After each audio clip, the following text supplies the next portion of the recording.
there a way for you to have less noise? Ah, there we go. Uh, all right.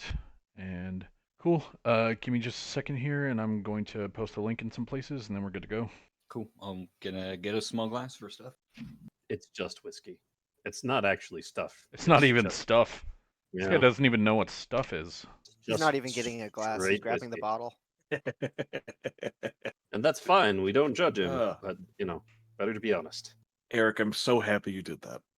Did he just shout Toronto? No, he put first immediately after I did my Toronto thing.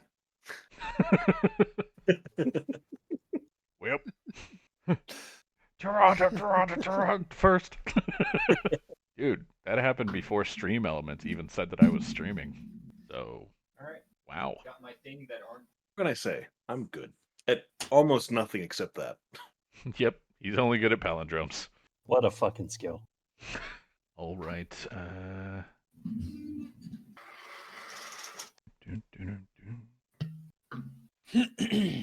don't know why, but it's not coming up in the tavern. You should be showing up. I don't know. I can put it in I don't know. the chatter. There. Now it's in there. Cool. Thanks, man. No problem, dude. It's what I do. It's what I do, dude. No problem, dude.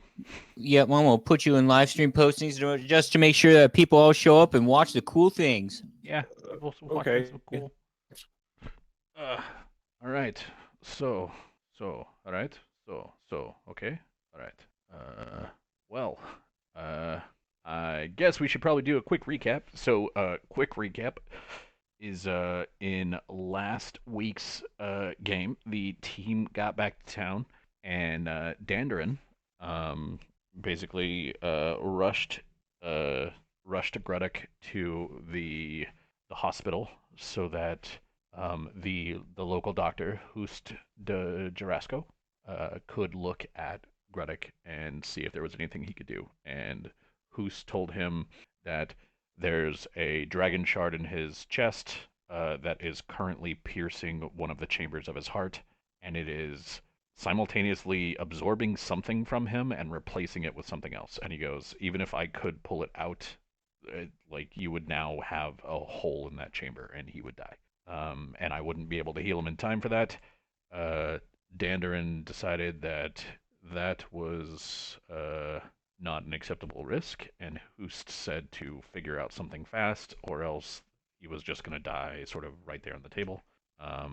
And yeah, so Alder, who Zarak had sent someone for, showed up, and Alder suggested that they meet with the ambassador from Droam. And so they went and met with the ambassador from Droam, who I believe Alder and Ringer actually went to meet with the ambassador from Droam, who turns out to be Medusa. And this Medusa promised to do it to petrify Gruddock in exchange for a favor from Ringer at a later date. Ringer apparently doesn't really understand that you usually don't just agree to favors from Medusa. So that'll probably be fine. That's the worst that could happen. Yeah, what's the worst that could happen to the petrifying snake lady from the monster country? So everybody went to groceries delivered or something. Everybody went to the house Civis sending house, so that they could get a message sent to Dandarin's parents. And so the message was sent, and then about 20 minutes later, a message came back, and Dandarin's parents said that they can't come to pick up Gruddock, but that Dandarin is to do what he can to keep Gruddock alive, take him to Star Alaska, and put him on an airship home, and that they would take care of him when he got there. So with that in mind, he agreed. He had Ambassador Shalabaska go ahead and petrify Gruddock, which she did. Gruddock was basically He's sort of like stripped to his breechcloth, and he's got his hand sort of over his chest, and everything's very tight. There's not really like a lot of space in between his like arms and his body or anything like that, so that you know basically she tried to make him as much one piece of stone as possible. Um, and he's now petrified, and his hands are sort of over his stomach. Uh, he is entirely stone except for the shard in his chest, which is still sort of pulsing. She broke off a piece of his beard and gave it to Dandarin, and basically told him, "Hey, when you send him off, hopefully after a few days they'll be able to turn him back into a person. And when they do, this is still linked to him. So if they turn him back into a person, this will turn back into hair, and you'll know that he's no longer a statue." Um, so, uh, with that sort of taken care of, and nothing else to do but basically eat and drink to get his mind off what's happening, now that his brother is technically, I guess, not necessarily saved, but alive, but also not necessarily alive, just sort of in a state of stasis. Uh, they decided that they would go to the festival, and so at the Festival of Remembrance, which is a celebration that happens about, it happens for 5 to 6 days, and it happens about 1 month after the day of mourning. Um, they went there and decided that they were going to sort of just hang out, drink, eat, be merry. They've had a really rough day, and they deserve some pie. They went and they spoke to shopkeepers. They participated in a spice room pie eating contest, which left Dandarin sort of ugly crying, and Charut and Ringer basically like vomiting chili mushrooms. Um, and they, yeah, they saw a Metroline. We were introduced to Travis's new character, Delian, Yes. and Delian saw a Metroline hiding under a picnic table. A Metroline is sort of like, think of it as like, this is the costume equivalent of a witch. It's somebody dressed as a witch. But in Seer, when you're dressed as a Metroline at a party, somebody can shout Metroline and then chase you. And if they manage to touch you before you get away, you have to give a gift. And so Delian went, "It's a Metroline!" And everybody started running, and then Delian went, "Well, back to the table." Um, and Ringer thought, well, this is a person I need to tackle, and then did. I mean, if you're just as Metroline at a party, that it's not a deed that can go unpunished. Apparently. Ringer and Zarak went after the Metroline. Ringer managed to catch her. In exchange for his deed of catching her, he got a rhyme and a token. And then, let's see. Then I believe Zarak went on a giant eagle flight because Leon de Vidalis has he has a giant eagle. He has a mage bred giant eagle that he keeps in the stables. And he was given eagle rides to people. And Zarak was like, "Well, I want to do that because I don't understand why everybody wouldn't want to do that. That sounds dope." And went up and saw a bunch of smoke trails, and went and examined one of them about as much as she could. So they flew about 10 to 15 minutes in that direction, which as far as giant eagles fly is like really far and really fast. He gave Zarak a spyglass and said, "Check it out while I sort of keep the bird flying." Zarak saw that it looks like a burning wagon. Sort of assumed that the other two smoke smoke lines, I guess, were also burning wagons, and said, "We got to go back to town and tell somebody about this." And so Zarak basically lands, and I think that's about where we left for the night. Is at that point, Zarak hasn't told anybody. Otherwise, in terms of what it is in the game right now, think of it as being sort of like um, 6-ish p.m., 6 to 7, and you've got it. Uh, you're in sort of that twilight kind of area where you still have light from the sun, but it's very very little. It's going to be dark soon. Um, but this is the first day of the festival, so it looks like people are going to be here for a bit. Um, so, with all of that in mind, uh, we have the festival map. I believe we have all of the peoples down here. Um, so I think we will start with Zeract. What would you like to do, you little hosere? Wow. Wow, on the insults already. Sorry, Jeez. you gigantic hosere. Thank you. Thank you. You're welcome. Yes. Zrak is gonna have to ditch and find Elder. The elf Because elder elder. it's pretty obvious. Yeah, yeah.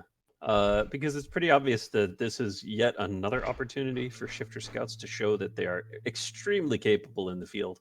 Okay. More so than humans or some other lesser gifted race. And she wants them to be first to the scene so that they can sniff out what the problem might be. Gotcha. So while she's picked up as we noted last week, she has picked up a slice of spice room cake and is just kind of sandwiching that between another pastry. She is also ditching to go and find the sort of impromptu the default leader of Clawtown to try and get that figured out. Gotcha. So, in terms of where we sort of are on the map, you guys are hmm in the fairground is kind of like over here-ish.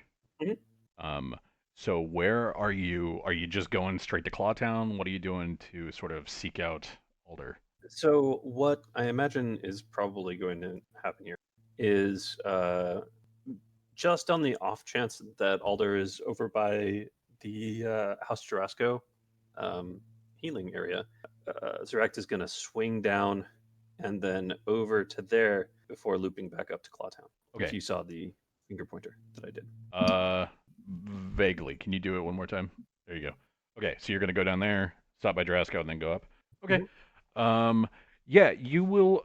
Basically, you'll actually find her when you get just past the Drasco house. She's sort of crossing the field from Clawtown.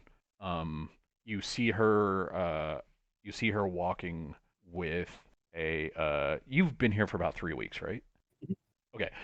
You see her walking with a Gulamog and with a half orc that you don't instantly recognize, and she's just talking with them in kind of like low tones as she goes. Zer- Oh, go ahead. Direct will run up to a out of audible distance for low tones, uh, and a little breathlessly, just oh, Alder, there's still more. Something else has happened.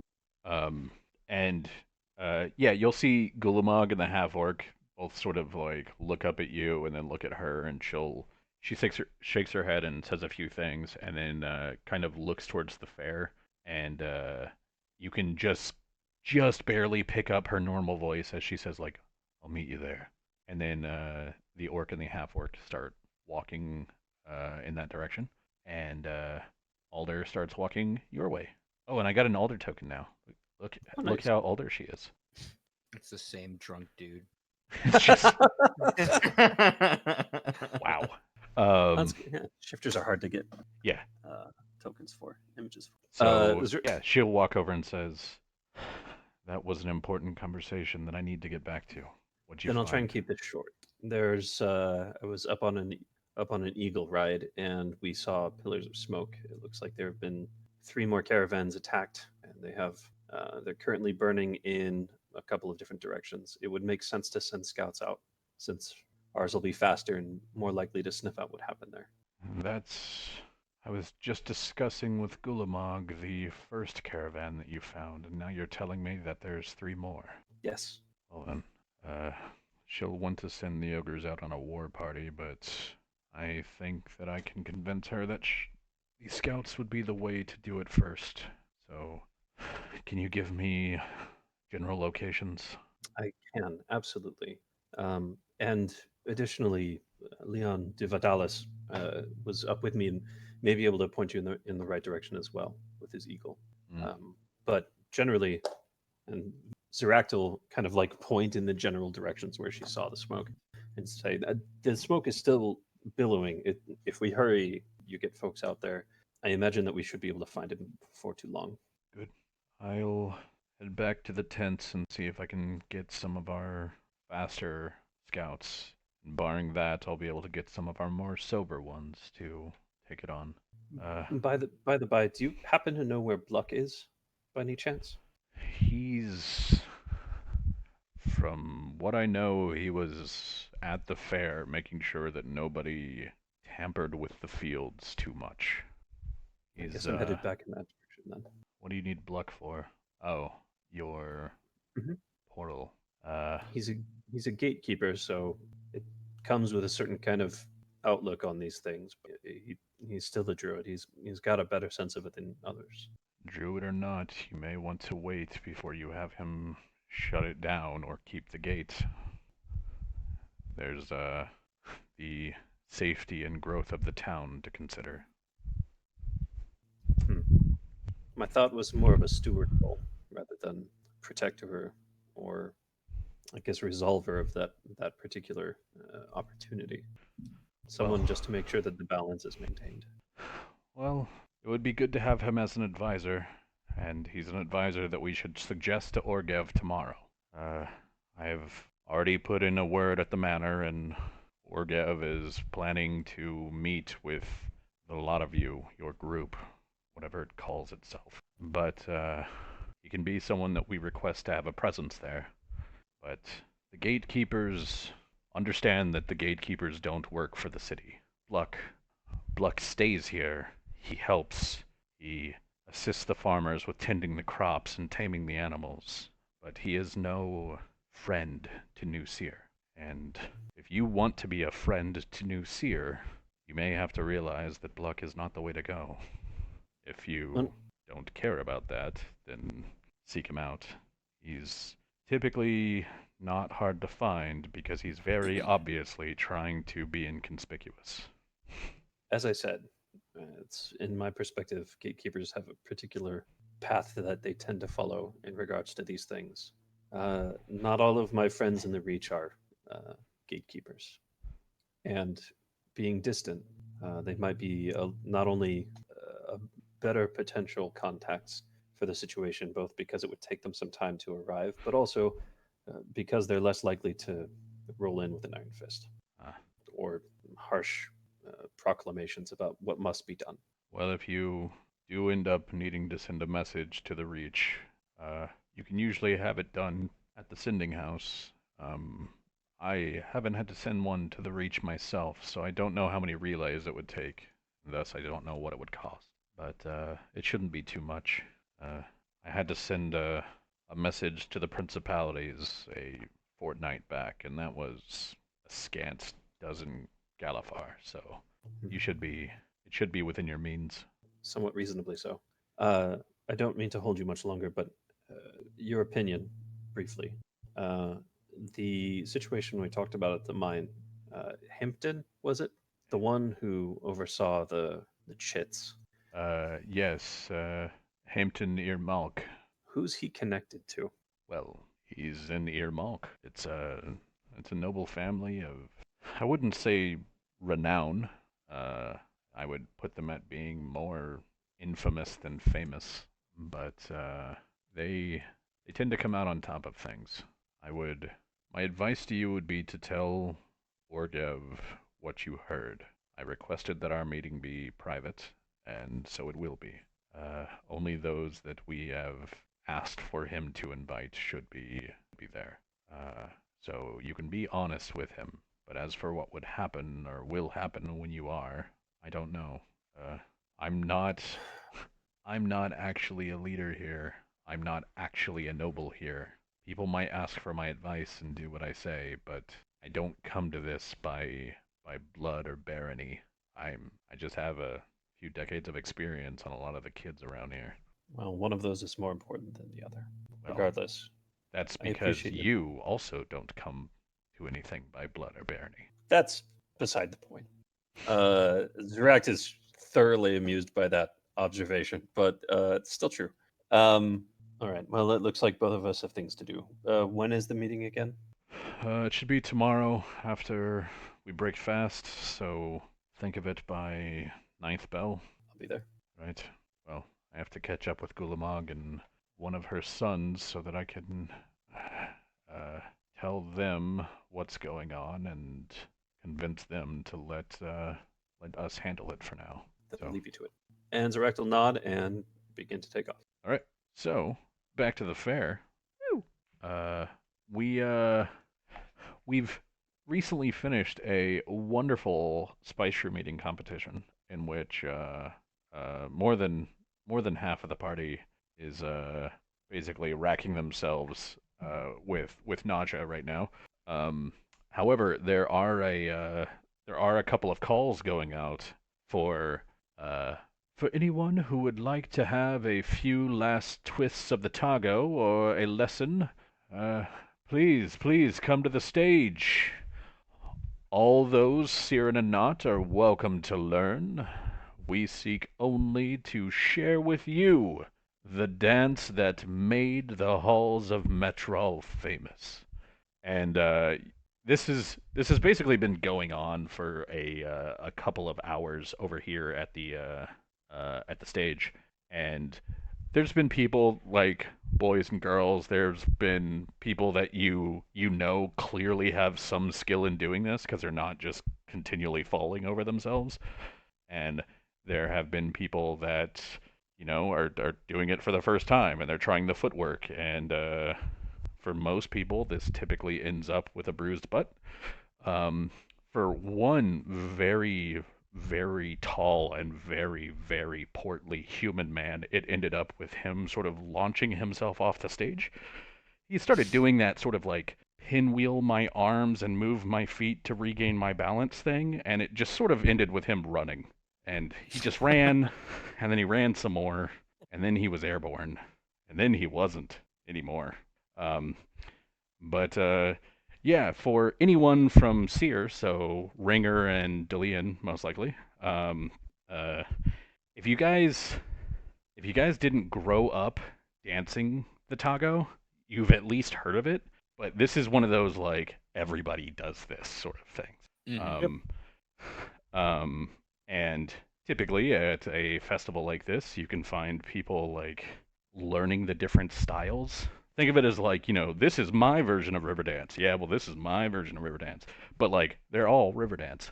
Yeah. Um, and then the nights tend to get into a lot of basically drunken sort of forbidden lambada versions of the tago as basically the hours roll on and the drinks get more and more and more prevalent. Mm. So, with that in mind, Ringer, you have probably stopped crying from touching your eyes with the spice shroom sauce. Um, I assume there's enough of it outside of my body that now I can probably just get on with the dance yeah, and not make a horrendous mess on the stage.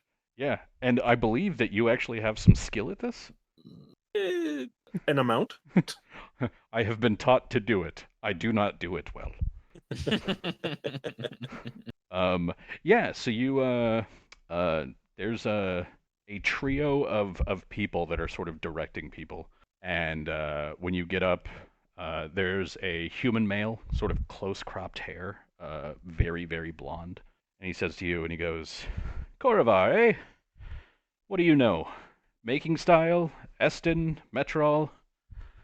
He goes, "You're not an Easterling, are you?" Metro, I think? It's been a long time. Ah, well, I'm more of a making brand myself, but he goes, if you really want Metrol style, sort of knock it back into your body without, me tangling up your feet and taking it out on your knees, I would advise that you get over with Cindence over there. She's gonna be your Metrol teacher. I'm more of a making man myself. All right. Um, and yeah, like I said, they're different flavors of basically the same dance. Um, The Metrol one is the one where they try to make it the most sort of like the most overtly pretty, whereas the making one is the one where like all the moves are like huge and grandiose, and then the Easterling version is just kind of it's basically like the barn version. Like if one of them is the lambada, the other one is the lambada with like petticoats that people do as like a square dance. But yeah, when he sends you to sentence, uh, she looks at you and goes, "Ah, Metro boy, eh? I think so. Let's find out. All right. Well, let's see what you know. Who'd you train under, and how well they did." And she basically steps up to you, and she kind of like puts her right arm in the air and twists her hips a little bit, puts out her left foot, cocks it, and then takes her left arm and puts it so that her fingers from the left arm are sort of pointing at the elbow of her upraised right. And she says, "On four, then. Are you ready? Two and three and Wait, on 4 or after 4? go ahead, Oh no. go ahead and give me a perform dance at a -1." All right, so it's a normal thing because of the Metroline badge. Hey, you're average. You're not terrible. She's clearly doing well. Hold on, let me roll to see if she is clearly doing better than you. Yes, she's clearly doing better than you. I would hate for it to be the opposite. It would be so funny if I like rolled a 1 and was like, "Yep, you just not. She's off the stage." But yeah, it's she knows what she's doing. She's sort of taking a couple steps towards you, and you take a couple steps back. She kind of shifts her hips, moves her arms in kind of the different direction, and as she's taking a step, like there's kind of a lot of pantomime in this with the hands as she's going. So it's not so much I'm reaching out to hold your hands, it's that my hands are working and telling a story, and my hips are sometimes telling a different story as they're moving. And yeah, she is going, "Okay, you've got some skill at this. I would say Metrol, uh, Northern Tower, I would think. Toulouse's school." Sounds familiar.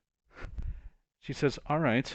Well, then this should be a bit more familiar to you." And you see her kind of like shift one of her ankles and get down into a sort of a resting stance that you know a bit better. And she says, "Now you lead." And as you start moving towards her, she puts a hand out and is basically about 2 inches with her fingers from your badge as she sort of steps back and then steps forward. Give me another check at a +1. So, sorry, +1 to what it normally is, or Yeah, yeah. okay. So, You know this even less. so she like opened it up to you based on your agreement of like, "Yeah, I know how to dance like this school," and you just kind of like step forward, and because her hand is upraised, you sort of jab your own neck on her fingers. So she's like, "Now you lead," and you go, "Yeah, okay."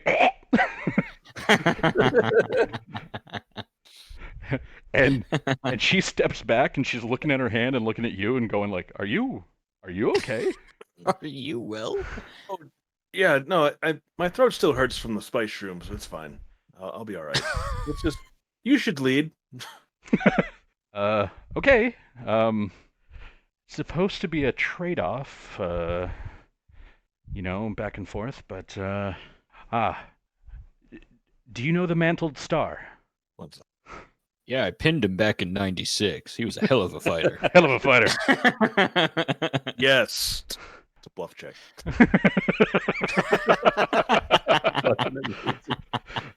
And she goes, "Fantastic."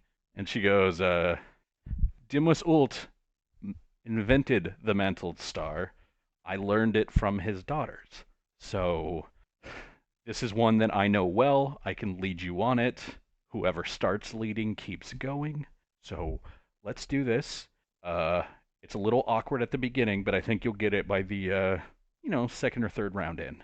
And she kind of switches her arms again so that the right one is up, and the wrist is cocked and sort of pointing her fingers at you. And then she moves forward, and as she moves forward, the arms are sort of like telling a different story where it looks like she's essentially basically like making shooting star kind of movements, like little like firework, like explosion type things. They're not actually there. It's not like she's making illusions. She's not Jubilee. She's just pantomiming these things as she's moving. Yeah. And go ahead and it was a really good bluff check. Give me a baseline perform dance to see if you can even like keep up with Oh, it. fucking rocket! Yeah, there we go. I knew it. I Oh, knew yeah. it. I knew it. I knew it. I knew Oh, it. yeah. Yeah. Whatever half elf you've been pretending to be for a while, apparently trained with Dimwit's ult, and you just rock it. You know the mantled star version of the Tago very well. You can be the night sky while she is just this cascade of meteoras, just and the two of you tell a fairly nice story for the next 3 or 4 minutes as she just kind of like twirls you across the stage and you're sort of mirroring slash mimicking her movements. You managed to do very, very well, and at the end she's kind of like, whew, man, that was pretty good. Are you gonna be performing in the contest tonight? Because I mean, if you can keep that up, you stand a chance of winning, and I'm pretty sure there's a cape in it. Say no more. Does this conflict with the Unity dinner at all? Are you asking her or me? I'm asking you. The Unity dinners for like big events like this, if it was just like a random Tuesday and they're like, hey, you want to come to a Unity dinner, it would be at normal dinner time. For big events, the Unity dinners tend to happen afterwards. They're sort of like the after party. So no, it probably wouldn't. Okay. Well, the moment he hears winning and cape, he's like, "Of course I'm gonna be there." She says, well, if you want a partner and you don't already have one, I saw you sitting over there with your friends, but if none of them are up to the task, I'd be more than happy to I'd be more than happy to offer my hand. I could use the prestige if I want this studio to get up off the ground. Well, I haven't known them for very long, but I have not seen any of them dance before, but I have seen you, so consider it done. All right, Partner. Well, yeah, and she like reaches out and sort of cups your forearm in her hand, and she gives it a good shake. And she says, "What was your name, by the way? I know that Danner over there told you mine was Sindence, but you didn't tell me yours." Everyone calls me liar. That it's like the instrument, right? Not like Yeah. you're dishonest. I hope so. Okay. Still weird, but maybe think of going by harp. But yeah, it's should start in about half an hour or so. So my only request is that you don't show up so drunk that we're just automatically disqualified when you go launching yourself off the stage.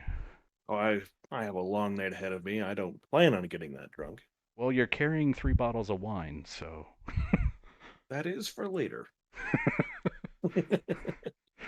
you just come back just covered in wine like there were problems. All right.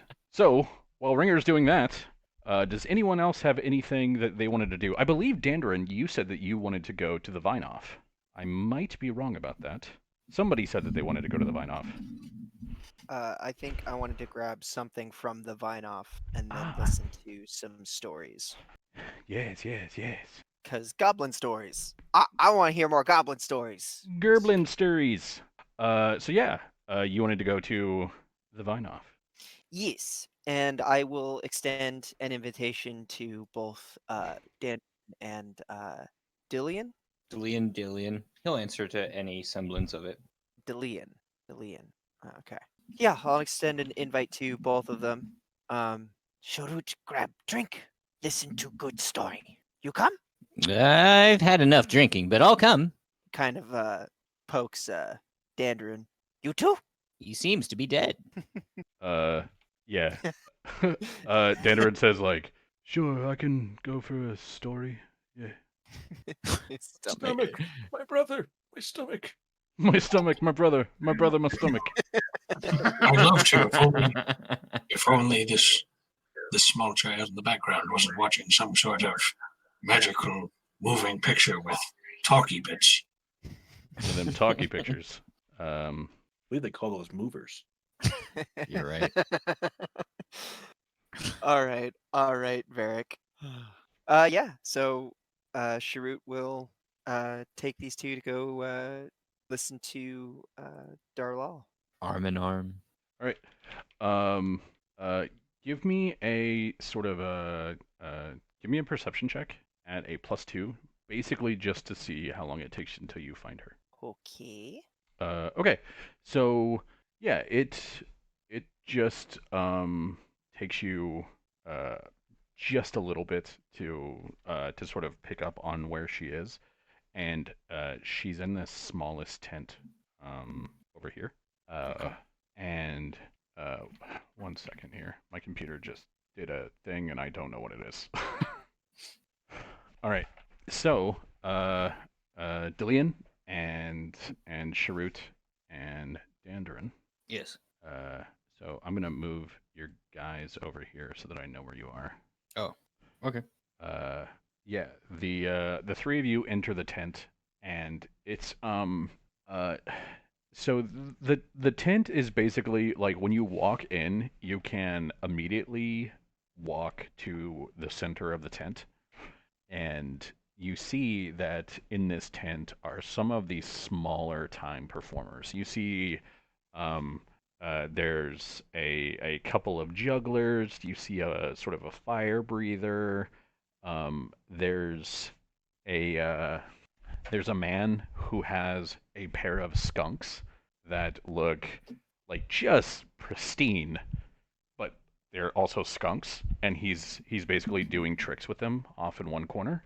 Um, and then in the very back, basically sitting in front of the stands, often like this area, sitting in front of the stands is a very tiny, middle-aged goblin female sitting on a stool, and there's about 15 or so people sitting on the stool in front of her. And as you come in, she says, "Rachan Kath Galdor. The story stops but never ends." And there's a pause, and then the people that are there kind of start like, and Darleel says, "I still find it amusing that you humans clap when a story is finished. No time to think about it. No time to digest it. Just instantly back to producing noise." And the there's like kind of a slow trickle of like, and then they kind of awkwardly stop clapping.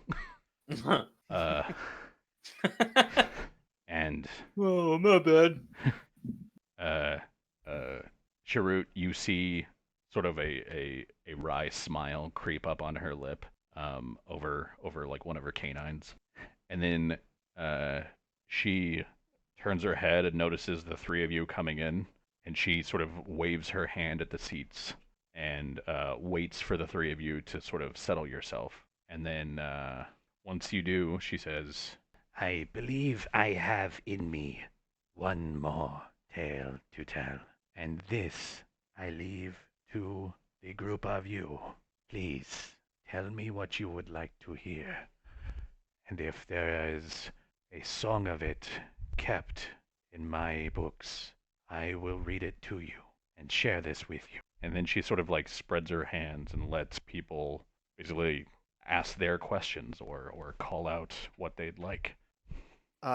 So Shrewd's probably pretty versed in a lot of these stories, and I'm assuming he has a favorite. but I would not, as a player, know his favorite off the top of my head or what those stories might be called. Okay. Could I do kind of a knowledge history to get kind of like a list? Yeah, sure. Go ahead. I think I will try to do the same. Wow. You're pretty well versed in those stories. Leon, you know that history is a thing and that stories are Mhm. fun. They exist and they're entertaining. Yeah. Shrut, you know that as an actual dirge singer, she's going to know a ton of stories. And as somebody who is trying to keep up with slash be introduced to the modern world, she's not going to be like your average Dakani who only knows the ancient history. So there's a good chance that she just like can tell you anything, or at least what she's heard. Um, so, uh, as far as what Sharut's favorite would be, I don't know what Sharut's favorite would be, but goblin stories tend to be not, how can I put it? They're not fiction. Um, they Yeah, are they're they all are non. factual recountings of how amazing people are. So, like when a goblin tells you a story about, the hobgoblin version of Hercules, they're not making anything up. That dude existed and he did all the things that they say. Maybe he would pick a story from, or he would probably pick a story from the time of the Empire. Okay. And it would probably be one where they were fighting back the hordes of madness with the gates.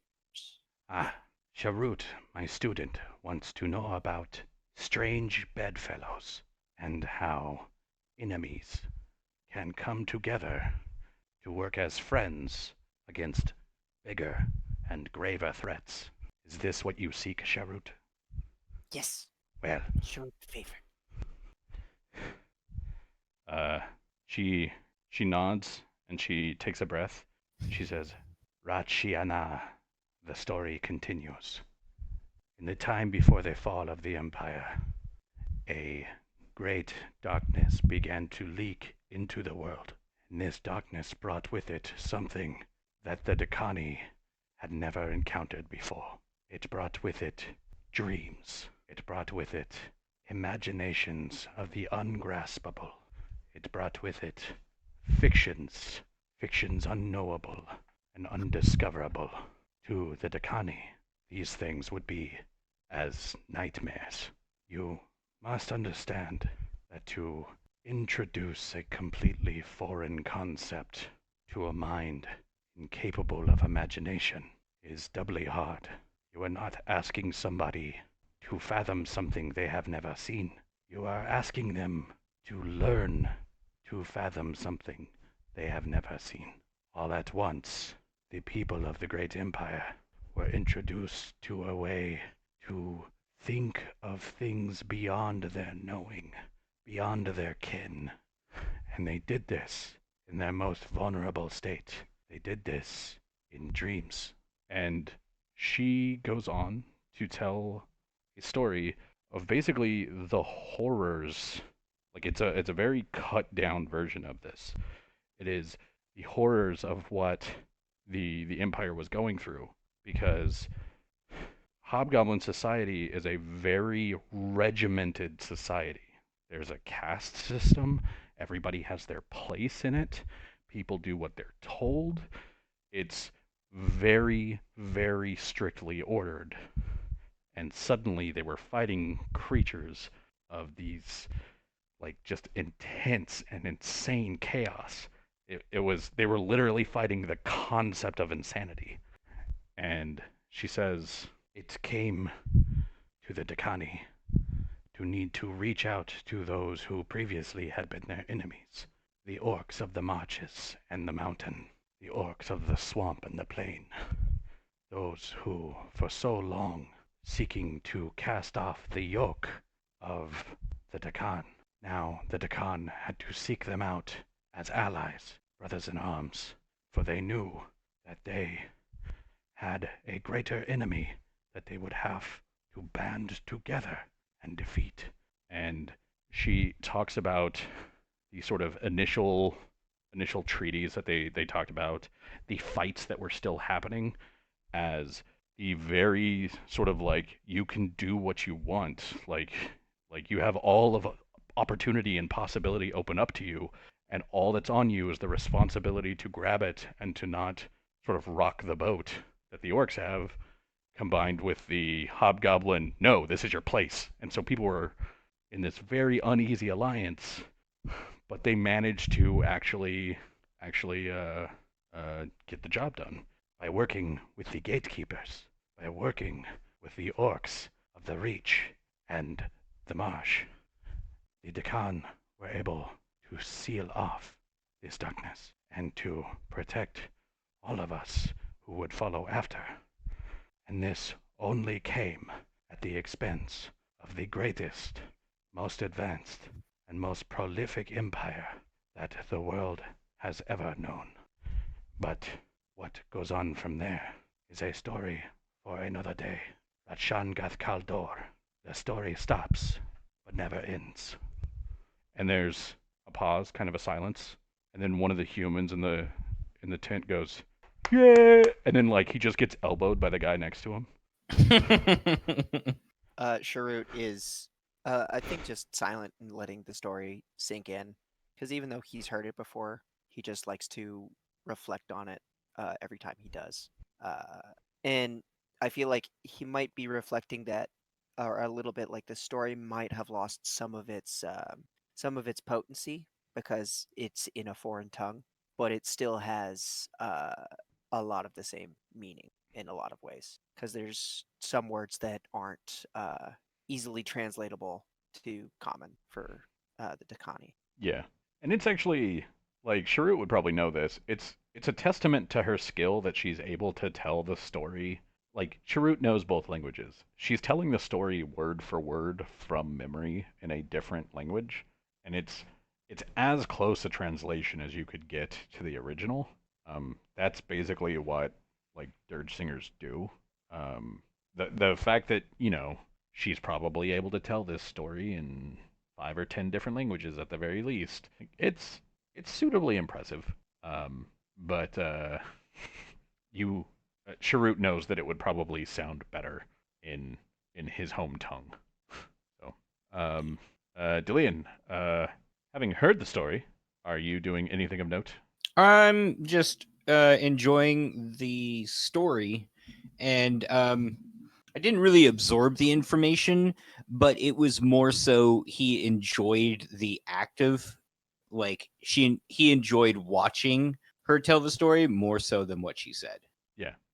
So he's just ruminating on that and being like, if I ever need to use this, I need to learn how she did things, learn these skills, and just trying to work an angle. Maybe one day I can be a goblin storyteller. Maybe if I could be a goblin. We'll look into that. You never know. Yeah. Don't think will happen. Stranger things have happened. No. Stranger things have happened. And he just like no. that, like strange.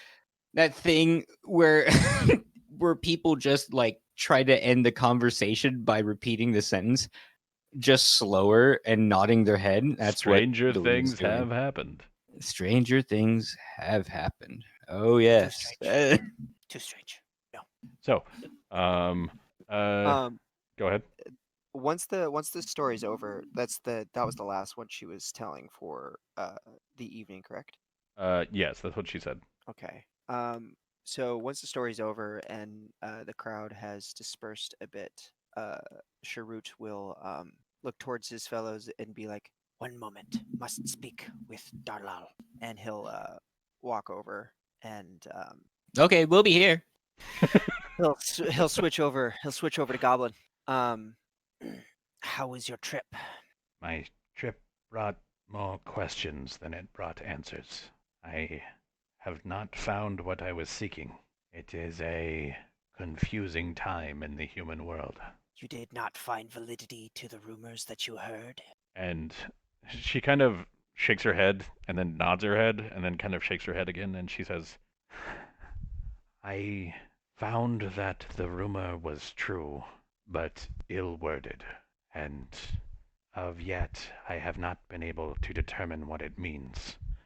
and I fear that with my position, seeking out more information about it without going directly to the source may prove dangerous. The answers must be found, but for now I seek different paths. Let me help you find those answers.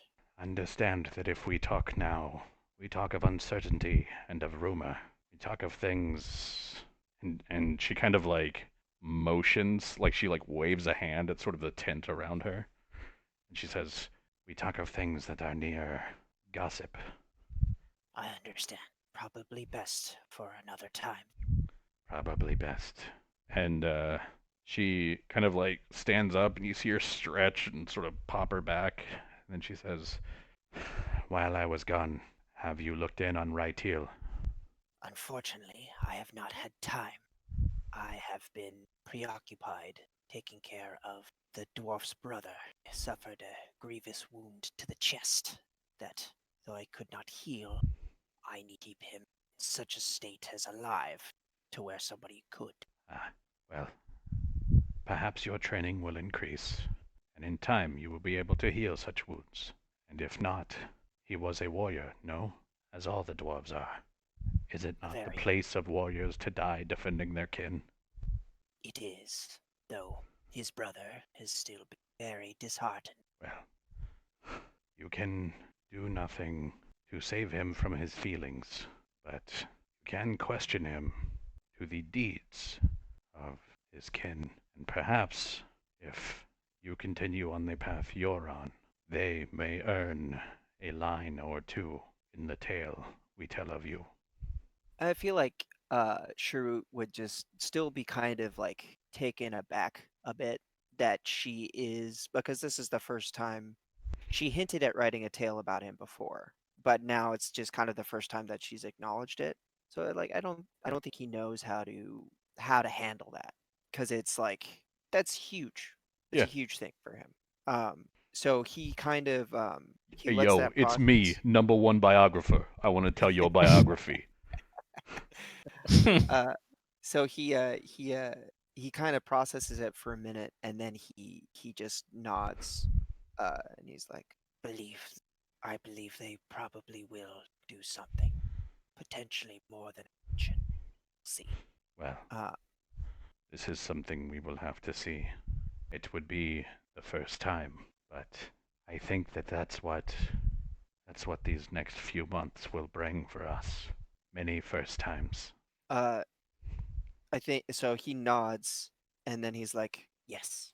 Uh, speaking of firsts, I actually got to try uh the pastries that they develop." And he just kind of like he starts to go on a bit of a tangent about the taste of these delicious Do pastries. you know what is a lemon? They made it into a jam and put it into bread that was glazed. The, Jesus. the human imagination knows no bounds. We must wreck them. We must end them. They're becoming too powerful.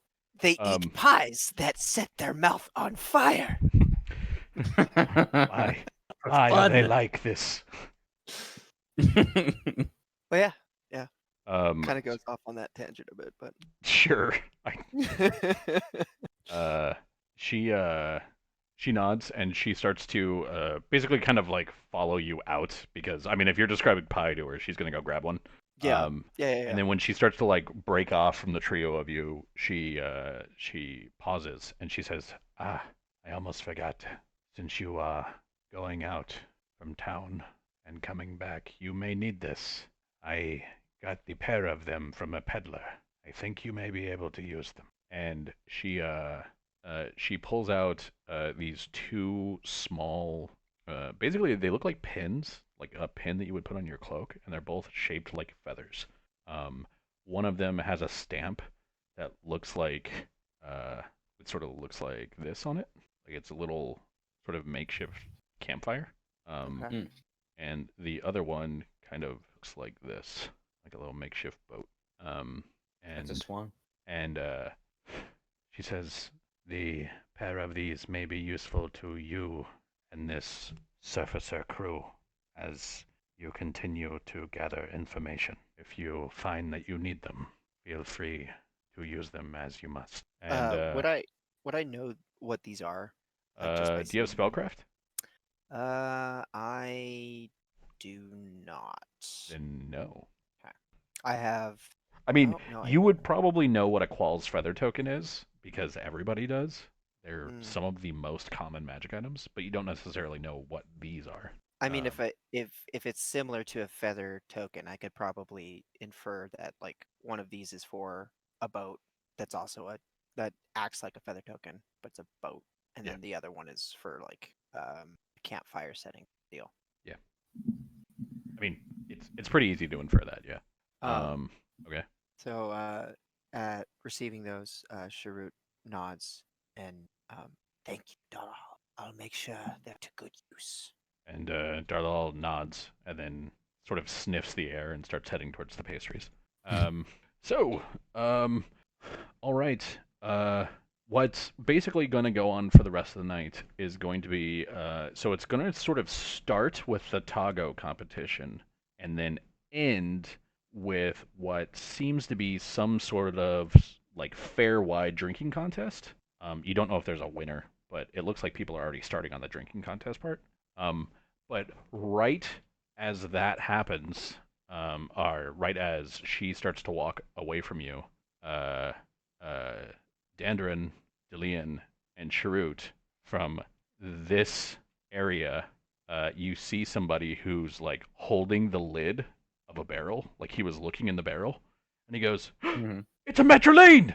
And like this man dressed as Metroline jumps out of the barrel and goes, "Shit, shit, shit!" and starts running. Are the three of you doing anything about this? Are you just watching this happen? Hang on. Where's my ruler?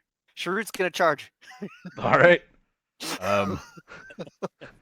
Go ahead and roll me a touch attack. Touch attack. Is that just a D20? It'll be a D20 plus your BAB plus your strength mod, unless you have something that's mimicking weapon finesse. -1 to that. Jeez, you got it. So this dude sort of like jumps out of the barrel, dodges a sort of like clothesline from the guy who's holding the lid, and he starts just booking it. And like people are already like, there's another one! It's a Metroline! Everybody, it's a Metroline! And you see this person who has this mask on with the sort of like twisting horns, the small hat on the back. The front of their hair is dyed white, the back is dyed black. They're wearing the same sort of odd, garish, multicolored cape. And he rushes forward, and he's still looking behind him. When Sharut, you just run up and just kind of like slap him on the knee. Just a real clean like, and he turns and he goes, Hot Metroline. All right. Well, if we're gonna do this, and he sort of he takes a step back and he kneels for a moment and he's like, and then he without moving up at all, he has moved forward so that he sort of just double knee slid, so that his face is maybe a centimeters from Sharut's. And like the twisted horns are coming out, and you're pretty sure that the horn on the right is just kind of like pressing against Sharut's floppy little hat. And he whispers and he goes, "Pausing first to hear it is as being furred and pawing. The metral lines running fiercely, firstly, Metroline is queerly bawling. Tiny eyes are red and watching, Ursine lanterns shadowed peering, scratching words and numbly nibbling, costing, dodging, stalling, stalking." And he sort of reaches forward, and it's almost a little push to back you up from him, and he places a hand on your chest, and then with his other hand you see him bring up, and between his 3 fingers there are 3 tiny little globes of silver, and he flings them at the ground, and you hear him go po po po, and then it makes a trio of colored smokes, and Metroline's gone. Nice. I'll I'll just start walking up to Sharut. So what'd he say? Many words, very quickly. Shrewd must ponder. Yeah, they do that. Well, it's probably some riddle jargon or, some fanciful poetry speak. Shrewd think maybe riddle. We'll need to work on it. Yeah. Well, good luck with that. All right. So, Zaract, are you doing anything here at the fair before before it seems like the fair just turns into one of kind of like not drunken debauchery, but a lot of drunkenness? Zeractus had mentioned trying to grab some alcohol, but probably for the vine off, but probably showed up late for that. But she'll get a cup, and with tomorrow being so much business, see if she can find anybody lingering and just kind of watch folks dance, or barring that, just wander around for a bit. Like this is a lot of people, and it's kind of Yeah. it's an uncommon thing for her, having grown up in sort of the rural reaches. So the basically, rural- just gonna like get a cup of cider and maybe quietly watch some people dance. Yeah, Alright. she's not trying to make a scene, but like, man, this is a lot of people doing a lot of weird shit, and it's a sight. These sirens are weird. I don't like them. So yeah, okay. So I guess then it comes to Ringer, Monsieur Ringer. Hey. It is the time for the tago. Dun, dun, dun. And they get this gnome to sort of go up, and the gnome kind of like lifts a little mouth cone to their mouth, and they say like the dance for the tago is about to begin. Everybody who wants to participate in the contest, please come over now. The rules are simple, of course. No touching your teammates, and no touching anyone who's not your teammates. And as always, falling off the stage is an instant disqualification. So, Ringer, you're about to participate in battle dancing. Dun, dun, Well, I mean, dun. that's pretty close to what I already do. I'll give you. I don't have a dancer, but here's some drunks, Those are the same. and you can have an Uswin to represent Sentence. Okay. So, Never mind. Sentence tells you. She's like, well, we have to introduce ourselves to the crowd when the music starts, and it's something that you do with your flashiest moves. So, come out of the gate really hard, and we're gonna stand a pretty good chance of this. Are we allowed to use props to do that? So it's rough. What do you mean by props? Uh, basically, Ringer's flashiest move is usually violence, Yeah, like hitting someone would be like a no. right? But breaking something, Breaking something, maybe. Breaking usually isn't very graceful. well, that's a good point. Uh, He'll run it by her, and if she says no, he'll be like, "Oh, okay." okay. And she's like, no, don't break anything. Just, do you know acrobatics? I mean, you're an okay step when you're dancing. Can you maybe put like a flip into it? I will do my best. Okay. I love that Zeract is here to watch this. So the music starts. You got the pipers piping. There's people on the harps going, and there's a drum line that's just like,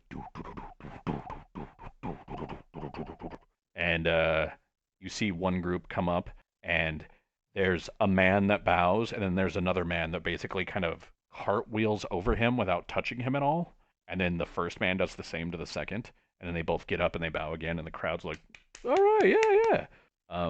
And then the two of you, you and Sindens go up, and she's like, all right, liar, now's the time. And can you give me an acrobatics check? Sure. Just to clarify, how many hero points do I currently have? That is for you to keep track of, Okay. not for me to keep track of. I know we got 2 for leveling up. Yeah, every so time you level, 2. you get 2. So if you only spent 2 before, you should be back at your cap, your 3. Okay, so I believe that's where I'm at. I'm going to use one now. Okay. I'm glad I did. Jeez. I thought you were acrobatic. No. Okay.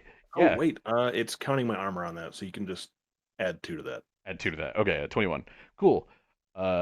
So yeah, you go up and you start to do a backflip, and as you're in the air, she kind of like does like a sliding twirl underneath you, and the two of you stand up and bow at the same time. And then the other group go up and they sort of bow to each other, and then instead of bowing to the crowd, they kind of turn their backs on the crowd and like raise their hands and then lower a couple of fingers, and they're just like flipping off the crowd. And you get like a lot of like boo. And then one of the groups, you see this guy come up and he sort of dances and he dances and his feet are moving really, really fast. They're sloppy, but they're really fast. And you see him dance himself out of his shoes. And then you see the girl that he's with come up behind doing the same sort of leg movement and dance herself into his shoes. What the fuck? And she says, oh, God, Easterlings. Apparently we're going up against showboats. We're going up against showboats and Easterlings, so this will be fun. Ringer's secretly cursing himself for not choosing Easterling style. Like I said, Easterling style is like, it's a barn dance. It's just like, let's be sloppy, but let's make it cool. All right, and go ahead and give me your perform dance. And she will. Let's see. Hold on. Wait, I rolled +2. It should be +8. Well, with a +8, that would have made it because that would have been a 12. She will assist you, so you get a +2 to your roll. I needed it. All right. The two of you start off in a very typical, traditional sort of Metrol style. Everything is very flowing. It's very graceful, and it's well, I mean, it's boring, but it's pretty. And she says, "Okay, this is going pretty well." And as you see, like the heels behind you, basically trying to almost like battle dance with the Easterlings, and sort of like intimidate the Easterlings off the stage. She says, "Okay, let's leave them to do their thing. Do you want to try the Toulouse move again? You have to make sure that you don't stab yourself on my finger." I have confidence that I won't do that again. Should I make the bluff check? Yeah, let's do it. Go ahead, give me that bluff check. I forgot to add in the pin last time. Oh, Jesus. Wow. Wow. Hold on. Fucking, are you for she's real? like, all right, let's do it. Go ahead and give me your I fucking perform love it. dance at a -1. Okay, so where are you on this? Oh, I didn't move myself on the thing. I don't know where I am. You're up I got to the you. right, I got you. I think. Okay, so you guys are sort of moving, and you are like really sort of making sure that you don't impale yourself on her fingers the way you did a couple of minutes ago. And when she takes a step forward, like this is the whole point of the Tulu style, is like it's basically I'm not touching you, the dance. And so she keeps sort of like jabbing out and at quote vital bits, and you're backing up and you're not making it graceful, but you're making it work, and you don't touch her. And then she takes another step forward, and you sort of hit the curtain that's right here. And when you hit the curtain comes down, and someone goes, "It's a Metroline!" Oh my god. So I guess Crap. Ringer has a really important choice to make right now. He does. And you see one of the Easterlings kind of like twirl to see like what's going on as his friend calls this out, and then he kind of like slams his own face into his friend's arm, she slams her face into her friend's arm, and she goes like stumbling backwards, and then you see her just like stumble, and she just goes completely off the stage. And her friend is just looking at her, and he's like, "Oh shit!" And then he looks back up and goes like, "It's a Metroline!" And the other two, dancing in the making style, as is tradition, just keep making. But the heels As are is like, tradition. I'm gonna catch that Metro Lane. And so, Ringer, actually, I'm gonna give this to Ringer. What are you gonna do? But also to Zeract, who said that Zeract was sort of over here with some cider, Uh-huh. watching dancing. What are you gonna do? And to anybody else who's doing this, is anybody else really interested in this? Let everyone else answer first. I am not. Okay. But I'm going to get everybody else involved. Oh, sure. How are you going to get Oh, everybody else shit! involved? Is that a Metroline? Oh my fucking god. Zeract is frustrated that she lost out on the last one. Like, it's not a contest that she's interested in losing again. So yeah, absolutely. She'll fucking dash up on stage if she needs to, as it Okay. looks like the case. Then hold on. I'm going to add Metroline to the initiative, and let me I can make that. update combatant to add 4 to this. There we go. And go ahead, Zeract, and add yourself. Sharut already cut. Okay. Ringer, you see Zeract sort of like, and look like Zeract's gonna come running this way. What are you doing? Are you gonna keep She goes going? like, what? Or are you gonna catch the Metroline? I'm gonna keep dancing. I God already have a fucking damn it. badge. Yeah. Like, I've already proven that I've won, Yeah. but I don't have a cape, and I need to win that. You know, when you're right, you're right. Like You're not wrong. I don't know how anyone could argue with you about your lack of cape. You are completely correct. Okay, so with that in mind, the drunks are going to move forward and attempt to catch the Metroline. Wow. Wow. Okay, Zeract, I know that this is important to you. You do have a way to act before them if you want to use it. It's up to you. Yeah, fuck it. Let's go. Okay, Zeract spends a hero point. Go ahead and give me your. This is where you fail again. Yeah, it's. Yeah, that's the thing is like if you're gonna spend the hero point on I go first, then you can't spend one on I touch them. There we go. Yep, that's what I was looking for. So Zeract's like,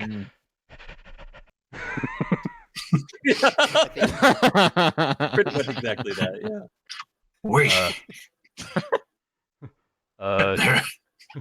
what's that go running for? So yeah, as the Metroline ducks, as a like half feral shifter female just goes flying over her head, crashing through the remnants of the curtain. The two heels step forward and they reach out and they both touch the Metroline. So the and you hear the gnome go, Oh, and it looks like Besman and Esmir are gonna be out on the count. They have just sacrificed the game all to touch a weird person in a cloak. and Ringer, please give me another perform check. This time you're going to be at an additional +1 over what you are normally at. Okay. Okay. So basically, the two of you start competing. You and Sindence start competing with these two over here as the Metroline sort of stands up, kind of dusts off his pants, and you hear him take a deep inhale of breath, and then he begins to sort of he's basically reciting a poem, but it's like one of those thunderous kind of sing-song sort of poems. And he says, "O Vermishard, our height of crowns, we praise you in our glasses, and miss you, darling, evermore. Mantle starred upon the shore, O Vermishard, our height of crowns, we praise you in our glasses. O Vermishard, our crown of heights, we miss you come the dawn. And to the night we sing your glow, yes, we remember your tableau. O Vermishard, our crown of heights, we miss you come the dawn. O Vermishard, our throne of thrones, we fondly wish you risen. A jewel you were to shine so true, we'll not forget just what they do. O Vermishard, our crown, O Vermishard, our throne of thrones, we fondly wish you risen. And so you and your partner basically start dancing in the star mantle style, basically just as he gets to that mantle starred line, and it looks like the two of you are basically moving in tune with his beat, and the other two just have a small sort of misstep in communication, and you see one of them very faintly tap the other one.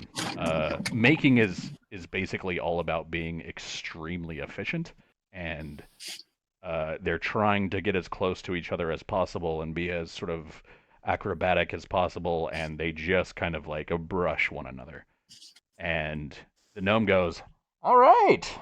And that's our Making Masters out. It looks like Metral Style wins the day with a Star Mantle staccato, as a Metroline sort of makes us all feel a bit awkward. So, let's hear it for Liar and for Sindance, and let's show our contestants what they've got.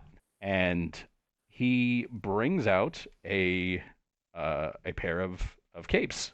Um, they're not cloaks. They don't like fully wrap around you. Like this is a cape. It's a half cape that sort of goes over one shoulder. It has a black and gold brocade that starts at the shoulder and kind of comes down under your right pectoral and then attaches at the back. It is a classy looking, if slightly out of fashion cape. And he gives it to you and gives it to Sindance. He's a gnome, so he can't really put it on you. And he says, "Ladies and gentlemen, let's hear it for our two champions." And everybody's like, "Yeah!" And like you get a lot of cheers, and then the cheers sort of turn to boos as the two people behind you just start like flipping off the crowd again. And as they turn to start flipping off the crowd, the Metroline sort of disappears in a puff of smoke. Well, I think the important lesson we all learned here today is that Ringer wins. That does sound pretty important. Uh, yeah, and Sindance kind of like now that the two of you can actually touch, she clasps your hand and takes a step forward, and gives you a hug. So it's like basically like sort of cape brocade to cape brocade, and she's like, that was incredible, and I'm glad that we saved pretty great. The star mantle bit for the end, mainly because I would have had to sort of sign off with you nearly falling through the stage. But that was great. I think everybody really liked it. So, it was interesting considering I hadn't done that in a very long time. Oh no, that showed. That really. But you're not that bad. You you can actually move a little bit. You can make it work. You know a couple of the more rare styles. Whether you actually trained in them or not, I don't know, but you at least picked them up. So if I manage to get this fighting, so yeah, you did sort of move like real aggressive. But yeah, if I manage to get this studio off the ground and you want to show up sometime and have another lesson, another dance, let me know. This was pretty fun. we'll see where things take me. I'm not sure what I'm going to be doing even tomorrow at this point, but once you get it off the ground, I'll be sure to visit at least once. All right, sounds good. She's like, well, it'll be here. And she kind of like points to the stage that you're standing on. She's like, this is Right the here? and she's like, yeah, this is my stage. It's You just need some walls. yeah, I mean those are coming. I kind of had the choice of either the floor or the walls for the for the festival, and it's really hard to dance on walls. But I figure once everybody moves their shelves out, get a couple walls up here, maybe add a kitchen, should be pretty nice. So Let me know when that's done. yeah, of course. Yeah, it's I don't know when it's gonna be. They say that the rains out here can be pretty bad when spring really gets started. So they're asking everybody to have stone on the lowers, but I don't know if I'm gonna be able to wait for that. So, but once it's built, I'll let you know if you're still in town. Hey, liar. Yeah. And she kind of will finally let go of your hand, which she has been sort of awkwardly shaking this whole time, and kind of Well, that's why my arm's tired. kind of take a step away and sort of like awkwardly like brush out a couple of little wrinkles that are uh, not even there really, and then she goes and jumps down and starts talking to a couple of people in the crowd that she apparently knows. And yeah, the last two guys try to say that they won and that the Metroline wasn't technically an opponent. And the gnome says that he doesn't care. And so he's just like, yeah, but, I wasn't going to let you win even if you guys were the best. You're assholes. Go away. And they're like, you can't do that. And he's like, yeah, I just did. Somebody else has the caves now. You lost. Next time, don't touch people. Like, jeez. So, with the capture of a Metroline, I think now would be a good time for us to have a break, and then we can come back, do the sort of the Unity dinner, and then start the next day. Cool? Cool. Works. All right. Then I will see you all in about, let's say, 15 minutes or so. Okay. Right. This dancing competition was brought to you by Campbell's. No. I have returned. You have returned? Indeed. I guess that means we have to. Gotta shut down the stream. Yeah. Turn it all off. Just end it all. All right, guys, you heard Travis. We gotta nuke the stream. Gotta Sorry. Nuke it. Nuke it with Campbell's soup. That's just microwaving. That just makes Campbell's soup bomb. You know. That's way better than just going totally ham. Just one person, like this conspiracy theory just happens. We gotta nuke the stream. Yeah, fucking nuke it with Campbell's soup. One person walks in. You just nuking Campbell's soup? Like, you're just microwaving, dude. Oh. Yeah. Do it anyway. Well, shit. Maybe that's what I've been doing wrong this whole time. Wow. You were eating it with like gelatinous tube-shaped food? Yeah. Dude, the fact that you decided that this gelatinous tube-shaped food is Campbell's soup is telling. It's not even soup. It's a jello until you nuke it, and then it tries to resemble soup. Hey, after you microwave it, like soup is still a questionable term, but it's a little closer. I'm just waiting for the cease and desist to come in the mail. We don't have much left, Travis. The people of the world need us. Can you please stop reaming us so damn hard? Yes, because our number of viewers totally warrants them to do a cease and desist letter towards us. What It's not about number of viewers. It's all about protecting that sweet, sweet intellectual property. Yeah, and on top of that, what else they got going on? They don't do soup very well, so they got a lot of time on their hands. They don't do it well, but they do it in quantity. Oh, they're like karaoke industry. Then they make all their money off of lawsuits. They that's a scary thought. I don't want to be a part of a lawsuit for defamation. I mean, you're entitled to have an opinion about the quality and taste of Campbell's soup. Yeah. Welcome back to our recurring topic from last week, where we found out Campbell's soup just really sucks hard. To tell us more about that, we've invited Travis onto the show. Travis? No. What I really like is you get to a point and you're like, well, legally I'm allowed to have an opinion, and you're like, I mean, they made me sign this document, and I don't know why opinion has quotes around it, but I'm allowed to have it. Thing. Oh shit! Like the funny thing is since last week when I complained about it, the unopened can that I looked at when I was ranting at it is still here, just like a reminder, just so I could keep that burning hatred alive. I know this is off topic, but I wanted to make mention of the delicious the delicious pumpkin pie I had yesterday. Oh, tell me more about this pumpkin because I love it. It was I do so too. tasty. It was so tasty. You know, a little whipped cream on top. And I just got done doing like all the dishes for the Thanksgiving meal. So I was just like, damn, I'm already hungry again. Oh look, hey, pie. Um, so I had me a delicious slice of pumpkin pie. So good. Sounds so fucking great. Like, It not gonna sounds lie. really good. How dare you I have tried to delicious take a pumpkin picture of pie? it, but it was like shitty food porn. And I could have had pumpkin pie just like an hour ago, and I'd still be like, damn, that sounds good. I know, like even after you just eaten a whole pumpkin pie, someone goes, "Man, I just brought this fresh baked pumpkin pie." You're like, "Oh fuck yeah, man!" I don't like pumpkin pie. It's okay. It's okay. You can be wrong like John Eric is wrong. I was letting you handle that entirely, Justin, because you're so eloquent with it. Thank you. I mean, you could also You say know what that I I'm could go wrong, for? but you would have to then admit that you lost to me. You got down I to can't Mike's level, have and that's that, Mike. just. You came into my Discord before my stream and told me that you loved what I hated. I can't let that abide. I'm being informed by Not Campbell's that I can't talk about pie.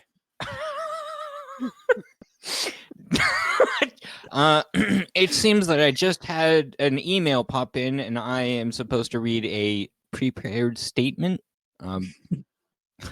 I in no way wish to impart defamation to Campbell Soup, and I would like to wholeheartedly apologize because I didn't go fucking hard enough. Campbell Soup is trash. Just fire. Just You hear like you hear the Take the paper shot. crumple up on Mike. yeah, you just hear like doors busting down and just a bunch of screaming. I was like, "You'll never take me alive, or with Campbell's in my mouth." That's how they're gonna we know how to make you talk, Travis. No, not that. And just like I don't want to get too dark, but waterboarding me with Campbell's Soup was pretty funny. Because it We know wouldn't your actually weakness do now. all that much. It's water with ingredients in it. They have the audacity to call this soup. You can't reveal their secret recipe on stream. You can't. You just can't. Every can of Campbell's soup was used to torture someone before canning. I'm looking There's a at reason that. why you It can gives it taste the sadness. Yeah, exactly. At the same fucking It time. imparts Thank the you. sadness. Yes. I love that. You can't. Oh. We know your weakness. Water with things in it. It's just so damn funny to me. That's How do you all get the- soup. That's all of it. How do you get the chunky Campbell soup? You leave the tears in. Ah. They calcify Like- into agony. Like I know I'm supposed to see this when I look at the back of a can of soup, but knowing the first ingredient. Are in you still Campbell's on soup is- fucking soup? Always have been. Oh hey, buddy. Welcome back, It's been 7 days, Travis. dude. It has been 6. Like I said, Mike came in out of nowhere the next day. I fucking love Campbell's soup. Posted First of all, a that picture. wasn't out of nowhere. I told you exactly what I was going to do. It You wasn't did, out of you did. nowhere. I do love Campbell's soup. I have photo evidence of it. He does. He's shared it. It's But for everywhere. real, like when not you look at the ashamed. back of soup, like the first ingredient is water, and you're like, yeah, that makes sense. But they don't tell you what percentage. I want to know the percentage of water in a can. Second ingredient is Mike's love for that water. It's 98% water, 2% Mike's love. That's it. That's Third all I can ingredient. afford to give, really. Third ingredient, you'd be surprised. Fear. Fear. Just Trace like, amounts of fear. just like Now not adding like a new not like a ingredient, healthy anxiety. dollop, but like a smidge. Yeah. It was made in the same place and probably touched, agony, death, and tomato. That's in all of their soups. And then, of course, tomato flavored agony. you know, that's you can't have one without the other. 100% Make natural. tomato soup without the tomatoes screaming. Otherwise, you're just doing it wrong. I forget what I was reading at the store the other day, but it was like 100% natural artificial flavors. I was like, what? It's like, okay, so these artificial flavors came from nature? Those are Yeah. just flavors then. See, for created their flavors. for their low sodium, they actually introduce suffering human souls into the water. Well, yeah, because they can't produce tears, so there's no soul. Exactly. Yeah. Well, you get the same taste. Wait. Okay. So there's 5 grams of sugar. In bold text near the bottom, the sugar in this product comes from a genetically modified crop. Wait. Okay. The sugar in this product comes from genetically modified crops. I thought they fucking put a typo in this as well, but they didn't. I read it wrong. So, like, that's like 90% of crops. Is crop in quotation? I Yeah. wish it was. I could Sharpie it in. And is it spelled like? Is it spelled like you know how they spell Fruit Loops, where it's FROOT?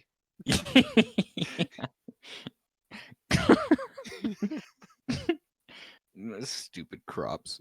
Oh, so there's now that we've eaten up all the time we needed. Yep. So, before we sort of end for the night, is there anything the night of the festival? I mean, I is was there- like, oh, okay, that's a good break. yeah. Come back from break and then let's leave. I got some Risk of Rain to play. No, That sounds legit. I actually do want to play to test out that new level. So if you guys want to do that after this, I'd be down for that. But for real though. Yeah, but like for real though. Shit, what was I saying? Before we go to the Unity dinner, is there anything that anyone wants to do? Like any sort of fair things? Are you looking to buy anything? Any of that stuff? I think I actually do want to find one more Mitchell. You want to find one more Metroline? Yeah. God damn it! If you're going hunting, I'm going with. Okay. I have biffed this twice. You son of a bitch. I'm in. That's a grudging. I just want to point out that every time you've lost this, Justin, you've somehow brought me to victory. I So know. I know. all I'm setting saying you is, up. if you lose again, something great's going to happen to me. Your ego is Has, going to explode, causing you to die of poisoning. Has Zeract met? It's funny you say that. I Alien? really like my backup character. Has no, I don't think so. Yeah, I don't think Uh, they've. I don't think Zeract they've met. has been around you guys. She paused for a moment to let you know about the wagons and shit while you guys were bullshitting with the new guy. Oh, while we were dying Delete. from pies. Yeah. And she was like, "No, this is really good when you sandwich it between other pastries." And you're like, "Oh, my mouthy agony." Yeah, she's met. I'm really glad we clarified. Yeah, that makes that meeting extremely memorable. It really does. It really does. Uh, Fucking Andy. so, kill the backup character right now. A guy appears, flexes, explodes. Way to go, Mike. All right. I love the short life of that character. The guy shows up. Look at this.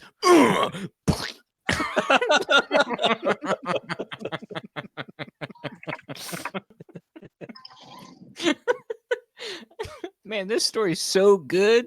Okay, so all right, we know each other. We have met. Okay, so as Zerac sort of like stomps back, Just like her hair's all mussed. She's got grass everywhere. There's, like dirt clods falling out of her boots. In the background, Ringer is just showing off his cape. Uh-huh. Cool. So we'll probably be making our way over because we just saw that going on. Zeract. Man, good. Where have you been? You missed stories.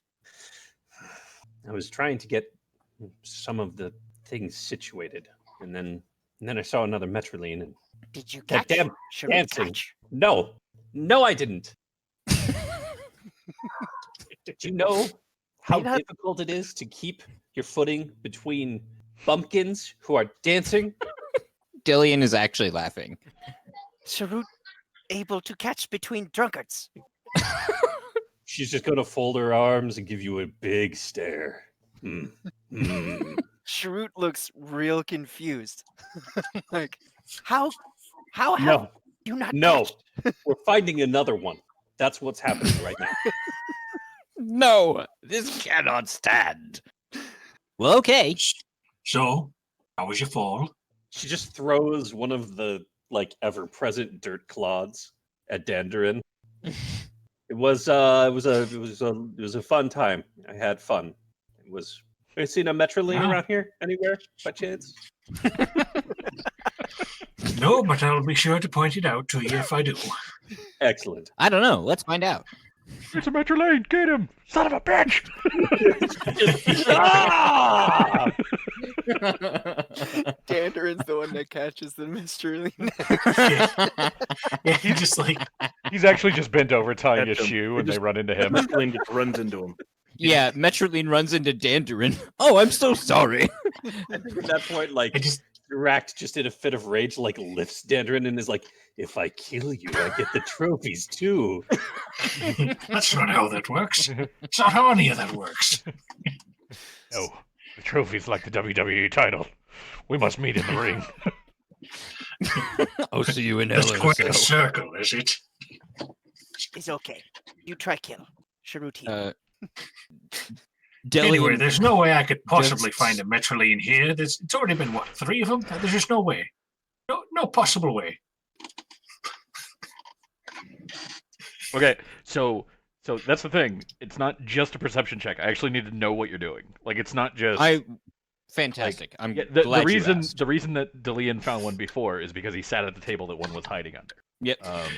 Oh, I was doing the bit. Oh, okay, gotcha. The old bit of the, if you recall, well, there's no way that we could find one. There's a secret passage. That was 100% the bit I was doing as a dwarf. Just like, will this work? I don't have relic to play it off of, but will this work? Your You know what unusual I- stonework detects a statue of Metroline. I found him. This isn't a statue. It's a Metroline. I checked Um, behind the statue for the Metroline, just perfectly standing behind it. What's it? It's- Is it's it not even a V statue, or it's just X or Metroline. something? X. So Delian is just gonna.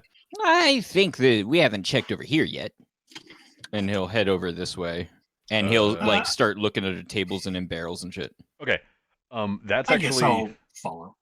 you're looking right there. Yeah, around that general area. Okay, that's Didn't actually we the find one. That's actually the one where the second one popped out of because they were in Oh. the barrel.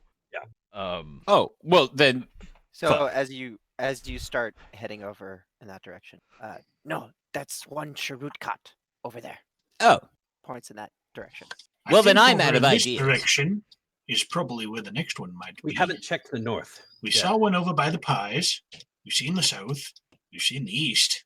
So to the north. There's food over here, right? Sorry, So it's a big map. I can't tell where you are. yeah, I had to scroll all the way out. You're to the also right. green, so it's sort of blending. Okay, right there. Yes, there's food right here. This is mostly like fried meats on sticks, whereas the stuff on the other side is more like combined ingredients, so like meat pies, that sort of stuff. So Right, I meat think on sticks, Sharut you is say? going to- I think Sharut's gonna follow them as a group, and then he's gonna kind of veer off, just ever so slowly and subtly, and just be like, Sharut, check over here. And he's just gonna go straight to He's just getting food. he's getting food. Nice. Zeract is going to stop at this bundle of stuff.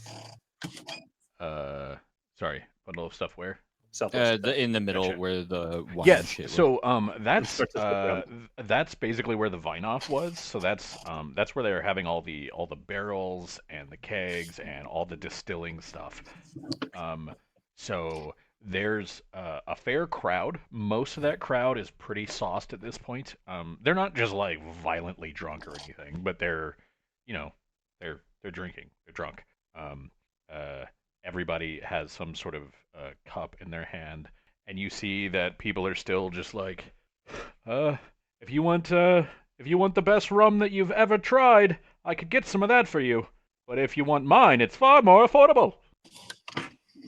And you see a small halfling that has a face that is basically just like loaded with piercings, like nose and eye, like eyebrow and lip and ear, and uh, who's got a quite the display behind them. And she's saying, "I've got beer, I've got mead.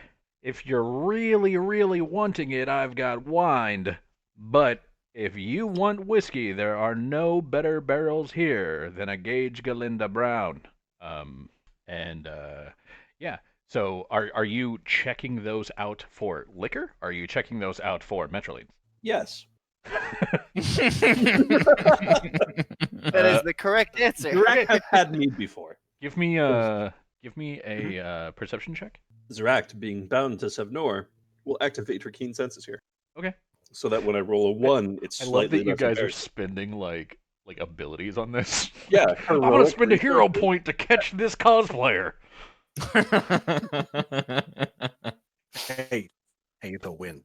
I'm just saying, like, Yeah, it's a you're very you're, nerdy you're thing to checking do. around, and you're Zrak's sort of walking from like booth to booth, and reaches out to go like there's only so many barrels that could actually hold a person, because it seems like the majority of the Metrolines here that people are chasing, the ones that are like making a good chase of it, are the like the members of the Fiarlan Carnival.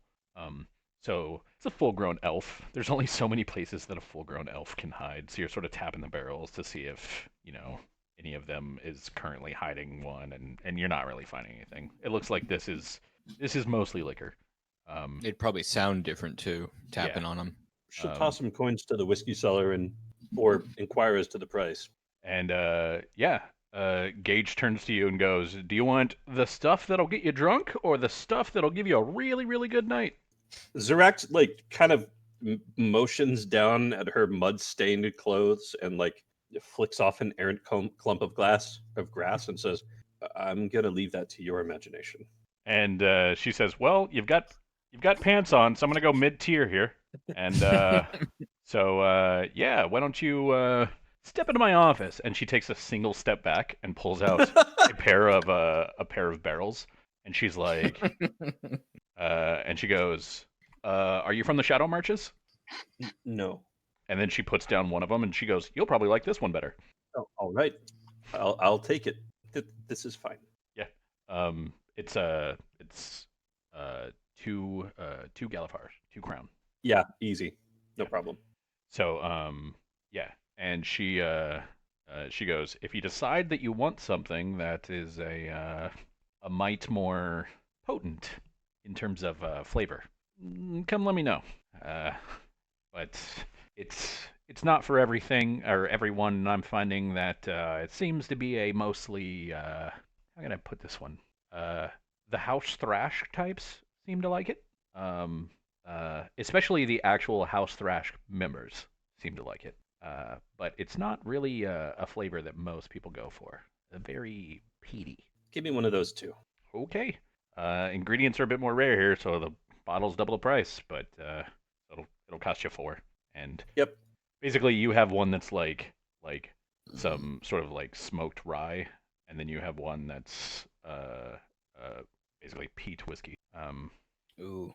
Yeah, I personally prefer peat whiskey because it's basically just like getting kicked in the flavor. I love it. But I mean, I know other whiskey drinkers that are like, "Get that shit away from me." It's up to you. So yeah, you do that, but find no Metroline. So Sharut, you find many meats. Delian and Dandarin, the 2 of you are on the lookout. Yes. Checking under every table, checking every barrel, and then cheating and asking my sister if she's noticed anything.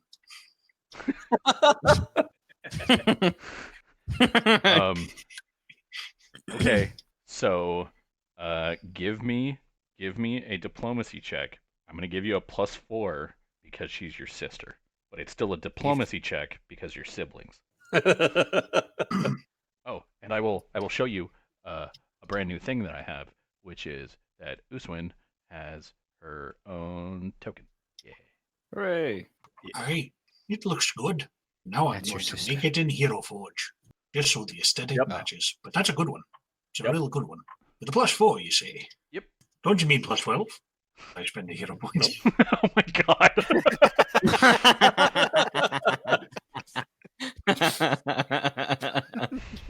So happy. Remember when we do didn't you know how spend that many many twos force I've rolled points? on You're this? welcome. Yeah. Do you have any fucking idea how many 2s I've rolled?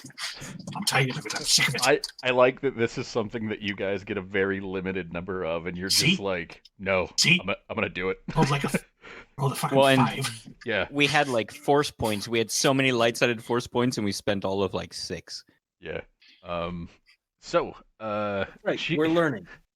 she goes, Who's with dear Uh, sister? she, Would you she, happen kind, to have noticed anything fanciful around? she goes, they told me that I wasn't supposed to tell. Like, the merchants are, they're not quite in on it, but if we see someone hiding, to just let them do it. And, all right, you've had a rough day. She's like, I'm not going to tell you precisely, but I'm going to point you in the right direction. I think that's fair enough. Oh, more than fair, dear sister. And Just point me where the pie merchants are on the opposite side, eh? and she goes, well, Darren, if you just follow the anvil, I'm sure that you'll maybe run across something. And so I'll glance in the direction. What is the anvil is thing over here? Yeah, like Because I'm right there. You know, I know the anvil's pointing that direction, which is why I clicked over here. What is this thing? It's just a trio of shelves, like basically a trio of like stores, I guess, storefronts. It looks to be a good amount of one of them. This one right here is looks to be mostly like clay pottery type stuff. The one over here is mostly woven baskets and walking sticks. And this one is just kind of a mishmash of random stuff. You see like some hides, some bones, like sort of these are the farm implements that we could make on the farm. Okay. Oh, thank you kindly. I'll just and I will casually start moseying on over. I will glance over to see if either Delian or Sharut or Zarak are looking this way. Sharut is like Sharut is completely preoccupied with he's holding 2 empty kebab sticks and in his other hand like 3 full kebab sticks. Like it looks like he has plans for the rest of the night. As far as Delian, I don't know what Delian's doing. Delian is scanning, so we'll just maybe do what kind of check would I do? I mean, if you're him? sort of like looking over and he waves you over, there's no check for it. Like you see him, he waves you over. Like, cool. Yeah, that's that means I'll leave that up to him. Okay. Oh yeah, no, like if I see him looking my way, I'll definitely do just a casual wave, not like just kind of like a oh hi, and then like kind of make the motion back towards me. Yeah. All right. None the wiser. And Zarak. Zarak has whiskey and is trying to figure out where the gist of like where the group is. So if Delian is moving with purpose, yeah, she'll follow. Okay. Like because Sharut has stuff in his face. Yeah. All right. So you guys are moving up that way. Yeah. Cool. So,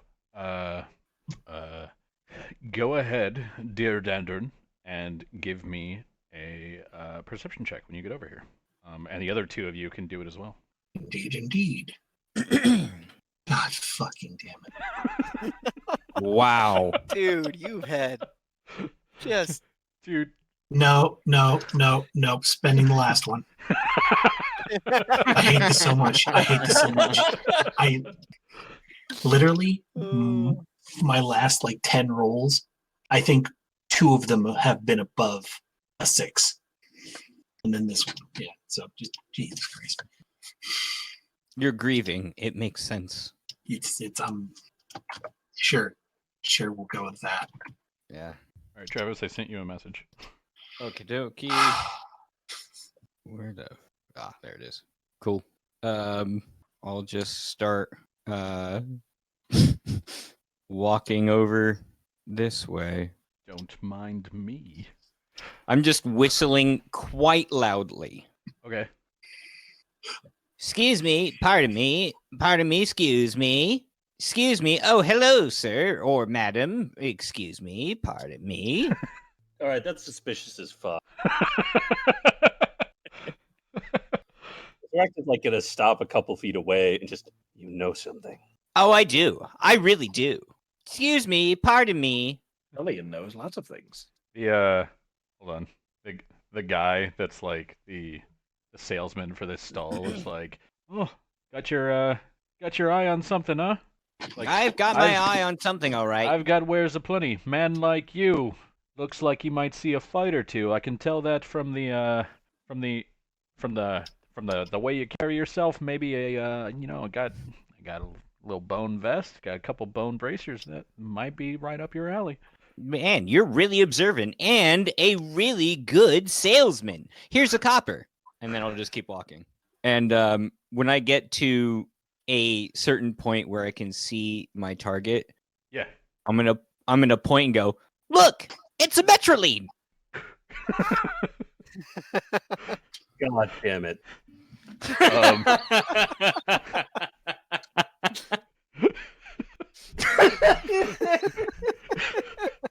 I really wish that I had yakety sax keyed up.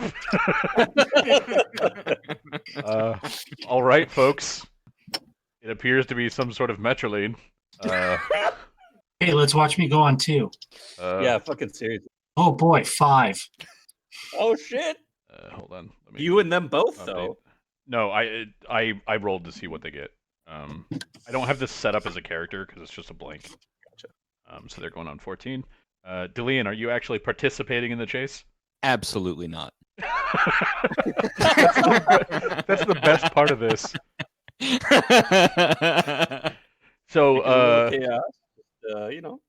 I love it. It's so funny. So what you see for Zaract and Dandarin is you see a bunch of stuff kind of fall off this top shelf over here, and then you're gazing upon a woman dressed as Metroline.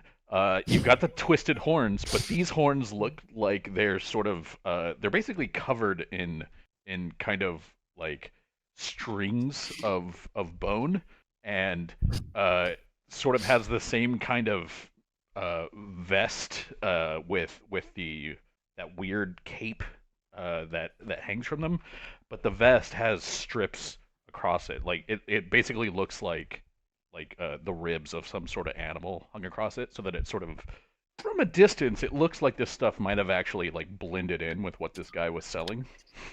And the Metroline stands up, and then Zaract, it is your turn.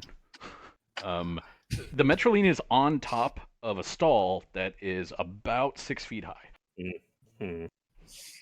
Play my action. So Zaract, what are you doing? Oh, okay. I was checking to see if there was anything funny I could do, and the one thing that is really good is just ridiculous. So, Zaract is going to go for a foot rather than. Okay. So basically, just run up and then reach up and try to grab, try to Yeah. touch the foot. Okay. Yeah. Go ahead and do it. I'm gonna have cover basically against your touch attack, but go ahead. Yep. I can't fucking roll to save my life, so I Okay. can get there. I can't do anything about it. So the Metroline is going to go and is basically going to make an acrobatics check to sort of clear the distance, no AOO style. So that is going to be a wow. You actually get an attack of opportunity if you'd like to try this again. Perfect. Ballin'. Look at that. That's strong You strong see numbers, man. the Metroline basically sort of cartwheel off behind you, roll on the ground, and then push up, and is just on the adjoining the adjoining shelf. the one that's covered in like all the wicker baskets and quarterstaves and that sort of stuff, all the woodwork. Get him, Dandarin. All right, Dandarin, it's your turn. Is there something that I can do in the? I'm not trying to. Okay, I'll let No, this happen you said you're before not I do a thing. participating, so you're not participating. I'm not. Okay. I'm not. It would be flavor wise. I'm just running, shouting, "It's a Metro lane." It's a Metro lane. Just trying to get more people in on it. That's all. Okay. If it can't happen, it can happen. That's fine. So Dandarin, what are you doing? I'm gonna just touch it. I'm gonna touch Just it. trying to touch. All right. Because that's all you have to do, right? Yep. Just have to touch him. Touch faith. Yeah. Okay. Yeah. I It's haven't pulled above a fucking 10. it's the Fucking damn it. the height of the shelf just sort of prevents you, and as you reach up, you see the elf kind of jump up, pull up her feet, and then sort of slam back down, putting her foot through the basket that she just landed on. And then it is the it's Sirak's turn to go. Sirak, what would you like to do? All right, let's try this again. She's gonna clamber under this table. I'm assuming that's probably difficult terrain. Yeah. It's a Metro lane. Get it. Get it. I'm not gonna do this. It's fine. Yeah. You jump up and sort of the same thing. The Metroline just dodges aside at the right moment and just like doesn't quite work. And then the Metroline is clearly looking around in something resembling sort of panic, and Perfect. you see them kind of like shift for a second. It's like they kind of just fall away and then end up right here, and then from there they just like leap down, and then she starts running. So she is only able to make it about that far though. So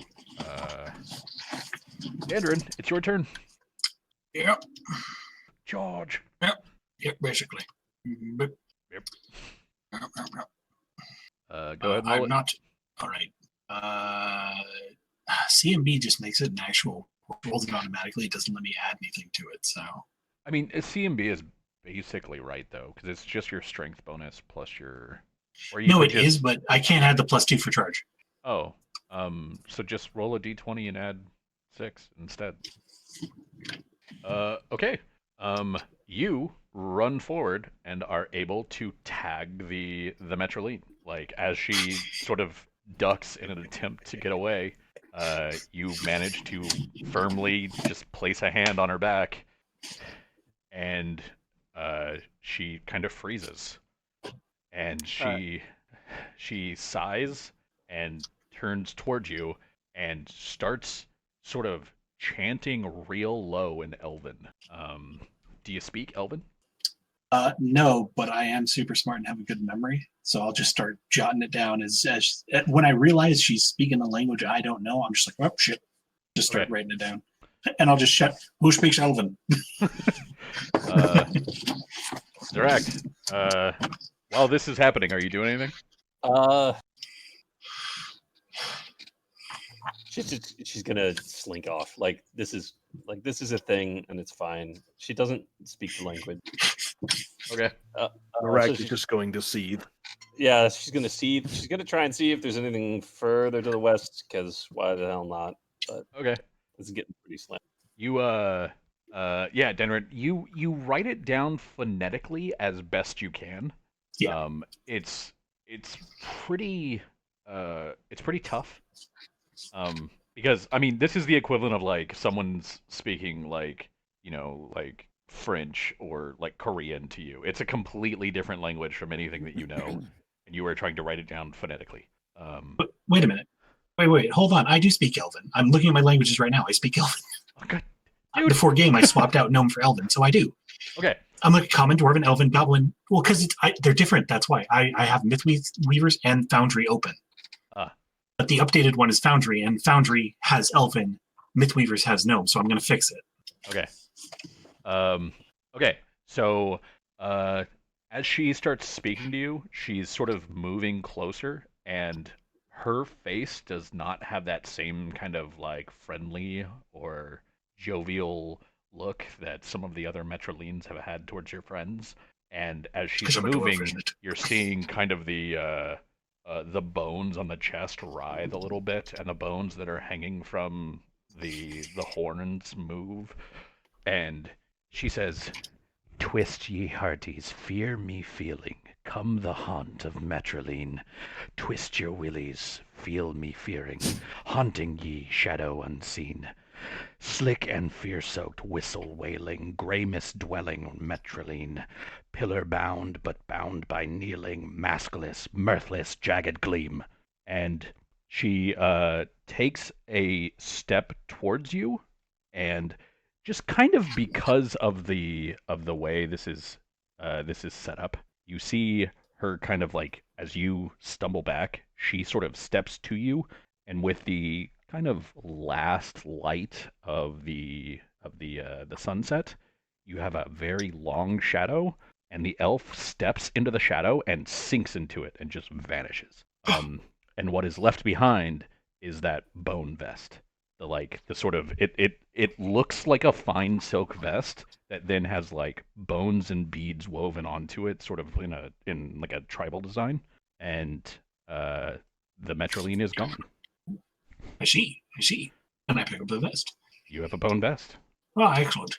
I'll go look for To the meat pie. Zeract. Okay. Zeract seems to have sulked out of the fair. Oh, Yeah, back Zeract's to the checking. Yeah, sorry, she's checking the sort of the other stands. well, You're not really finding much, Zeract. A lot of this is this dude has like his own sort of carved scrimshaw, but there's not much in these. The boxes are small, too small to hide a person. There's some hides that you can sort of flip through, like they're standing rugs, but that's about it. Overall, there's not really much. And then you sort of get back into the areas where you've found them. You like within a little while, 20, 30 minutes, something like that, you'll hear somebody else inside the big tent go like, "It's a Metroline!" And then there's some cheering that comes from inside the tent. But for the most part, it looks like whichever ones were hiding in the stands or underneath the tables are caught. That's what I figured. Yeah. And she'll grump about it, but that's a perfect reason to break into the whiskey. Yeah. Which one does she go for? Does she go for the smoky one or the peaty one? She's saving the peaty one actually for a bribe. So Hey, there you go. Yeah, it's a smoky whiskey. It's delicious. So, I believe that's all that anyone else really wanted to do. So, if the lot of you would like, the rest of the night is basically drinking, dancing, and watching people like juggle and do pet tricks. Mhm. Oh yeah. People are here until like 3 or 4 in the morning. And then they will sort of go home at like a regular time for the rest of the festival. But the first night is sort of kind of an all-night party. There's a lot of people that will end up sleeping in this field. So it is up to you if you are one of those people, but there's a lot of people that will end up sleeping in that field. I will make a note that after I go, just kind of say, "Hey, better luck next time to Zeract. You made a good sport of it." That I will then go and help out Uswin. Okay. So that'll be You see the that rest while of we're Dandarin's there? part of the fair, just helping out at the stall. Cool. Yeah, there's a point where like Lumio starts helping people to sort of like clear up and like break down or lock up their barrels or whatever. But for the most part, most people aren't doing too much to shut down because they're going to be here for the next couple days. So they're mostly just like, I'm going to shut this inside my stall, and then I'm going to go grab some of that rum. But yeah. So with that said, then, it looks like Ringer is off to Timon's house. Yep. So that you know, Ringer, Timon's house is this one. Neat. It's just like he said. It's basically like one of the main ones that's right by the well. And he sort of told you that he owns a couple of the wheat fields in town, and those wheat fields sort of directly feed his bakery. So With that in mind, we'll go to Timon's house, and I will populate it with upstanding citizens. Probably also put me in there. Nope. No. Yeah, I'll put you in there. And I'll put everybody else in the top corner so that they can at least see the map. Everybody comes equipped with their own weird thing. Oh, hold on. Configure. Global illumination. Save changes. There. Now everybody can actually see everything. Correct? I can now, yes. Cool. Yeah, so when you get there, there are a number of people here, and everybody, literally everybody that you see is a half elf. Everybody's a Korribar. At least as far as you know, everybody's a Korribar. As far as they know, everybody's a Korribar. And yeah, so you go, you knock on the door, I assume. Yep. And Still wearing the cape, still wearing the badge. and Timmons is actually the one that answers the door. Like I said, he's an older looking half elf male, sort of peach colored skin. He's got about 8 decades on him, which means he's just starting to look the way that a human looks at about 50. Yeah. And he goes, "Liar, I'm real glad you can make it. It's always good to have some of the new ones show up. Got a good gathering here tonight." And he goes, "Let me show you around." And I'm gonna use let's see, I'm gonna use Alder to be Simmons. So he basically like comes into the room right here, and he goes, "If you please, please don't go upstairs."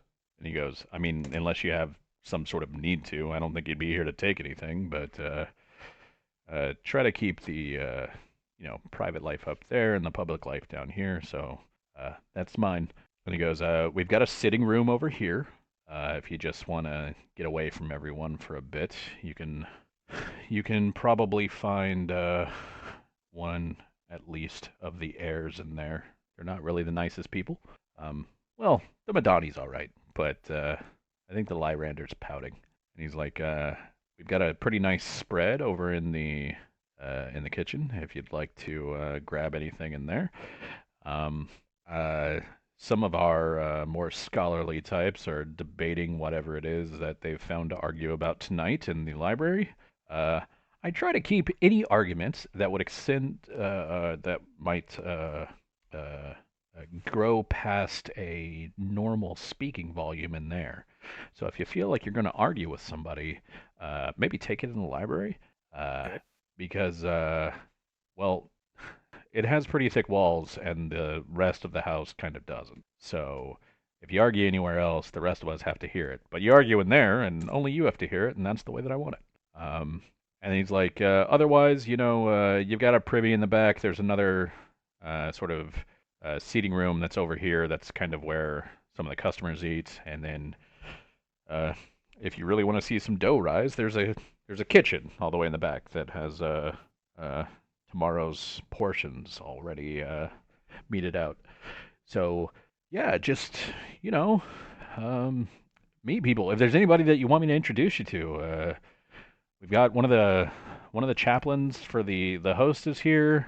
I've got the heirs here. I don't know how long you've been in town, but basically, I wouldn't say all of our people are here, but a good number of them are. So if you're looking for anyone in particular, just let me know." Yeah, no, that's great. I am loath to admit this because it's a little embarrassing. This is my first Unity dinner. Are there any customs I should be aware of? Yeah. And he goes, "Wow, first Unity dinner." And he goes, "I take it." And he goes, Your accent's pretty metro. Take it slums, huh? Maybe." Yeah. Yeah. Well, I'm sorry. Someone should have noticed your situation, and they should have grabbed you for these. Don't worry about it. I'm starting to grow into my own, clearly. So, these are sort of gatherings for us, for our people. For a long time, the Korribar didn't have it too good.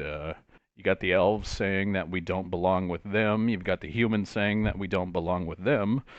But if the humans are from Sarlona, and if the elves are from Arenal, well, that means that we're from Korrivar. This is our place.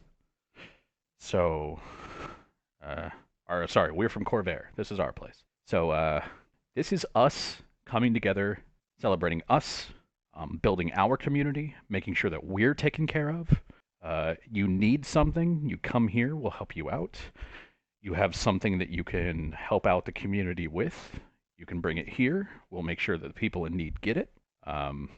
This is just this is the Korrivar making sure that the Korrivar don't fall behind. So, you have any problems? Talk to us. You need something? Talk to us. You don't need something? Just want to BS for a while? Hang out next to a fire and argue with some nerds over what does the prophecy actually mean? Well, come talk to us. Or at us. The nerds tend to talk at people, not to them.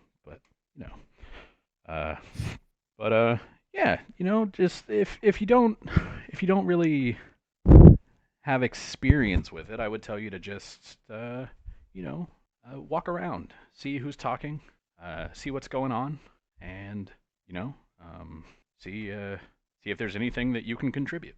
That's always what we're looking for, is just people to contribute. Okay. Well, in that case, I do have something to contribute. What do you got?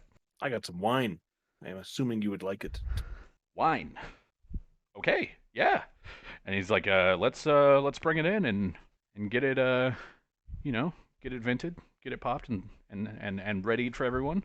It's like, and I'm assuming you have like a bag with the bottles, and he goes like, yeah, it's he's like, this is always the funny bit because everybody brings something and then one person will try it and they will make some sort of sound. And that sound is going to be sort of or it's going to be and based on the sound, you can usually tell how fast it's going to go.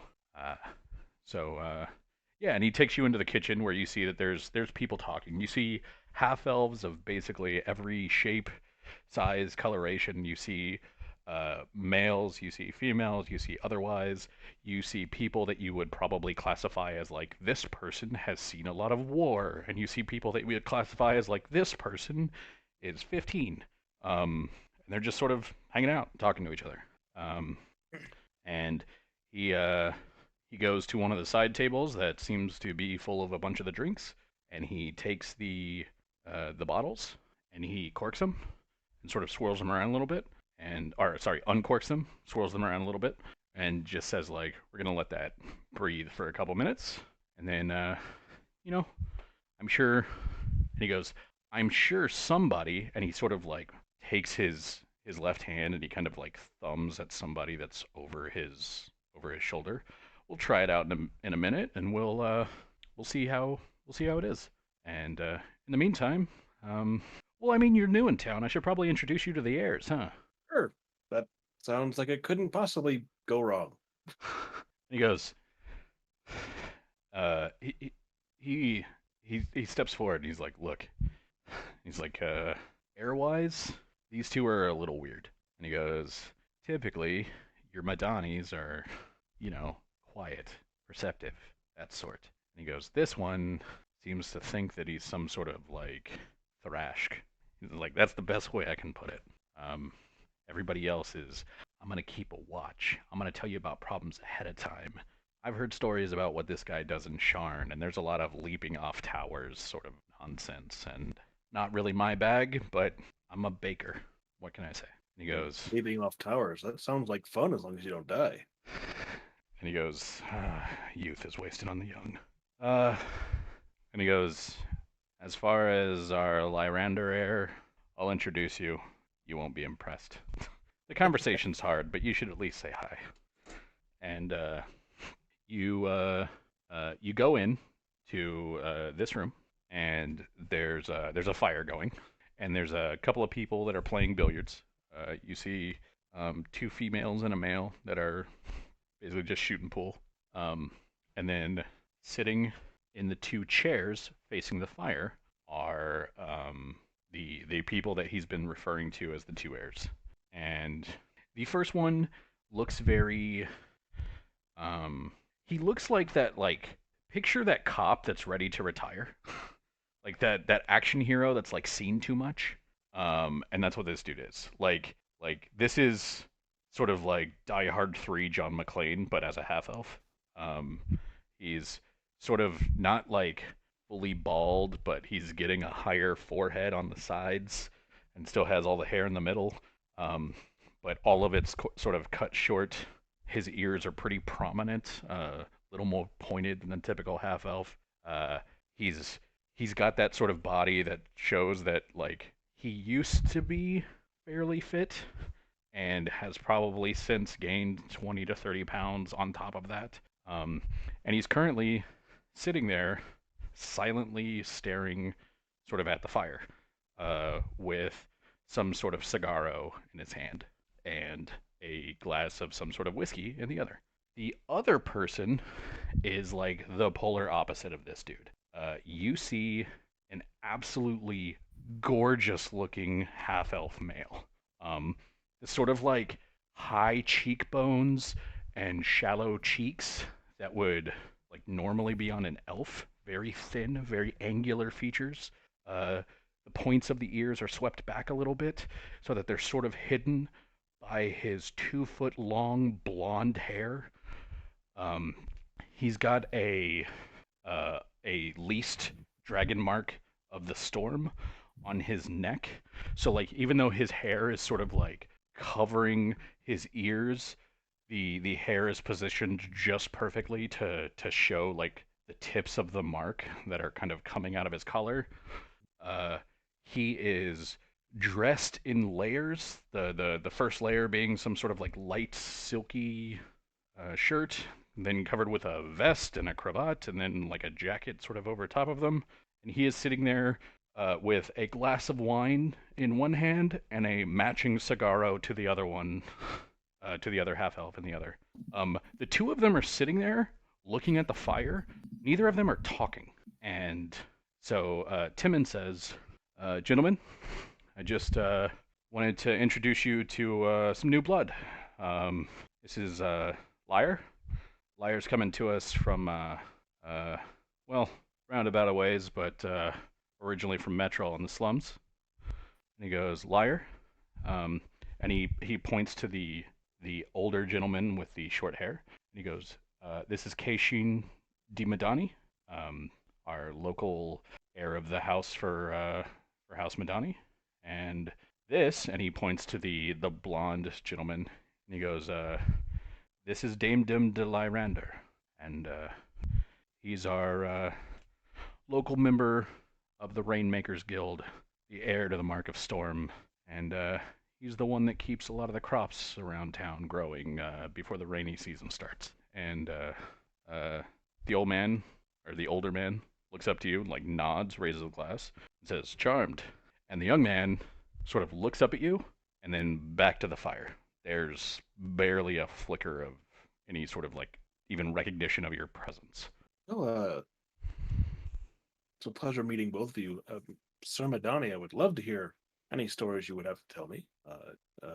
Sir Lyrander, if you decide you want to tell me any stories of your own, I'd be happy to hear them. If you have an inkling, there is wine in the kitchen I have brought.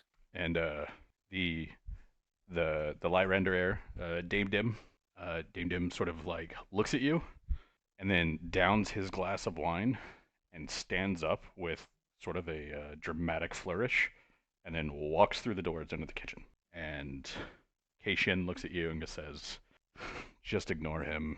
He thinks he's playing some sort of dramatic man of mystery who refuses to talk to anyone. But I think that he's gonna down enough wine that he won't be able to maintain it tonight. So, who knows? Maybe you'll be one of those who actually get to hear Dame Dim complain. He says, but, stories? What do you mean stories? Is Timmons been telling you something? And at this point, Timmons goes, well, it looks like that would be my cue to leave. And he just kind of like backpedals into the kitchen. I mean, nothing rude. He said Okay. you led a life of adventure, which I am very interested in hearing about. I'm something of a troubleshooter myself. Well, what can I say? I didn't always know that I was marked. You know, sometimes people grow up in the house, and those people know what they're supposed to be doing, uh, and they get trained from birth, and they know how to use their abilities to their fullest. The mark of detection allows them to glance slightly into the future and prevent attacks before they happen. You can tell what your enemy is thinking. And he goes, wasn't really like that for me. Like, lower levels of Sharn. He's like, I became a detective, been a bounty hunter, troubleshooter, problem solver, risk taker. I've caught thieves. I've been a thief. It's a long life. Actually only been properly marked for about a decade. Very long at all. No, not really. Honestly, when it shows up this late, it's barely even worth it. I mean, granted, it's worth it. It sort of got me into the house. It gets me a bit more prestige than someone in the house who doesn't have it. But if your accent's right, and if he's like, I'm picking up, I don't know, a tongue that's trying real hard to hide a bit of metro slum slang, and you've got a cant to you that says that you're ready at any moment for me to stand up and hit you. So, I mean, I'll be honest. Before I started this troubleshooter thing, I was more of a someone you'd bet on in a bar. ah, well, I don't know. It's if you find that you have some skill at it, if you think you're worth being a bodyguard, um, if if you think that you'd like to serve on an airship, and this is whether you're marked or not, you can always try working for the houses, or you know, if you're lucky and you look good enough, you might even be able to marry your way in. You get in a stressful enough situation that you get a mark show up. Congrats, your mom might have been a whore like mine. Um, but it's I led a rough life before I joined the marked house. This life has actually slowed me down a bit. And he kind of like pats his stomach with the butt of his cigar. And he's like, but it's gotta say it's nice. I mainly just have to keep an eye out, ask the right questions, that sort of thing. Um, Keep that in mind. I so haven't had a lot of opportunities for that lately, but that might change soon. Well, he goes, gonna be honest with you. This is a real shit town. There's a lot of people that need things done. If what you want to do is make a name for yourself, it's real easy to do here. Anybody that's not worthless, anybody that's not a farmer, anybody that's trying to be more than just a piece of the community who runs their shop is going to become a pillar of the community. Because this place is small enough that can happen. You got a town of 4,000 people. There's not a lot of cream that rises to the top. So I would just say work at it. Make sure that. Here's the thing: if you're going into this and as he's talking, Datum comes back in with a full glass, and he sort of tips it your way, and he sits down and he takes a drag off the cigarette, and he takes a sip of the wine, and then he sort of exhales the smoke from the cigarette. And Keishin says to you, if what you want is fame and fortune is easy. There's ruins everywhere. Go find one. Scam some nobles out of something and then go to another country and don't get caught. He's like, if you want to actually be useful, though, if you want people to respect you, to know who you are, it's a little bit harder. You have to not be. And he sort of waves a hand in Datum's direction. Like that. You have to be something more than pretty. But you're useful. Yeah, shouldn't be a problem. Just stay useful. This is a good place to start with that. The church always needs people to help them out, and I know that if you're one of the salvager types, there's always people that are looking to get stuff from out of the Mornland. So maybe you can make a name for yourself as somebody who can brave the mists. Not that I'd recommend such a thing, but you seem to want some sort of reckless adventure to go on, and that's the one that jumps to mind at the moment. Oh, I mean, people my age who doesn't want to go on a reckless adventure, but he sort of once again waves a hand at Datum. But I do think Orgev definitely needs help, and I want to help him, but like I said, I'm just some guy who you would bet on in a bar before a couple of days ago. I don't know how to do that yet, but I think I'm getting there. Well, once you know what he needs, if you find out that you need some help getting it, let us know. Maybe not all of us, but any of us that you trust. Like, again, I'm not going to say that I'm from here because I'm not. He goes, neither's he. I don't quite treat it as the punishment that he does, but you're Siren. You've got a bigger stake in this than we do. I was sent here. You don't have anywhere else to be sent from. So, I want to help out my people. My people want to go home. I want to help my people go home. This is pretty easy math. Yeah. Figure out what Orgev needs. If you need help getting it to him, let us know. Well, I think the first step is be useful to Orgev. So I'm working on that part. Yeah, that part can be rough. A lot of people think they know how to run a city. A lot of those same people probably couldn't run a household. He goes, no, I'll be honest, running the household, that's harder. Because, well, the people in the household have to listen to you, which means that you have to know what you're doing. That can be rough. But, I think Orgev's heart's in the right place. I just hope that his mind is. It's like, must be stressful to lose everything. Yeah, it's I wouldn't suggest it. Yeah. So, he'll talk to you for another, 10, 20 minutes. He doesn't seem like he's interested in sit down, kid, I'm gonna tell you my war stories. Yeah. He refers to everything as like, I did what I had to do. He didn't go jump off buildings because woo, this is great. He jumped off buildings because it's Sharn, and that's what people do. I assumed he was being chased or something. Sometimes he's being chased. It's actually usually him chasing. He's a detective. He's a bounty hunter. So it's usually him running after people. Yeah, he's sort of he's not really forthcoming with details, but you get that he's usually yeah, I did those things. Yes, I was chasing people. No, I'm not going to talk about it. It's fair. Ringer's not exactly completely forthcoming either. Yeah. Speaking of, can you make a disguise check for me? Yeah. I assume I should add alter self to that. Yeah. I forgot how much that adds. Is that plus 10? Okay. Rowling. Jesus. All right. Yeah. Yeah, you speak to Kashin and Damedom. Damedom never speaks back to you. Whether you talk directly to him or whether he's referenced by Kashin, he just never talks. There's when you go back in and talk to Timmons, and he goes he gives you a little thumbs up, hey, how'd it go? I don't know if Sir Madani likes me, but I think he's good at heart. He understands what a community needs to grow, and he'll definitely be helpful. Well, it's great. That's good to hear. I know you said this is your first one. You encounter a lot of the heirs don't really seem to think that this is worthwhile all the time. The Lyranders do. I'll give them that. The Lyranders always want to pull together all of the core of our, make sure that we have what we need.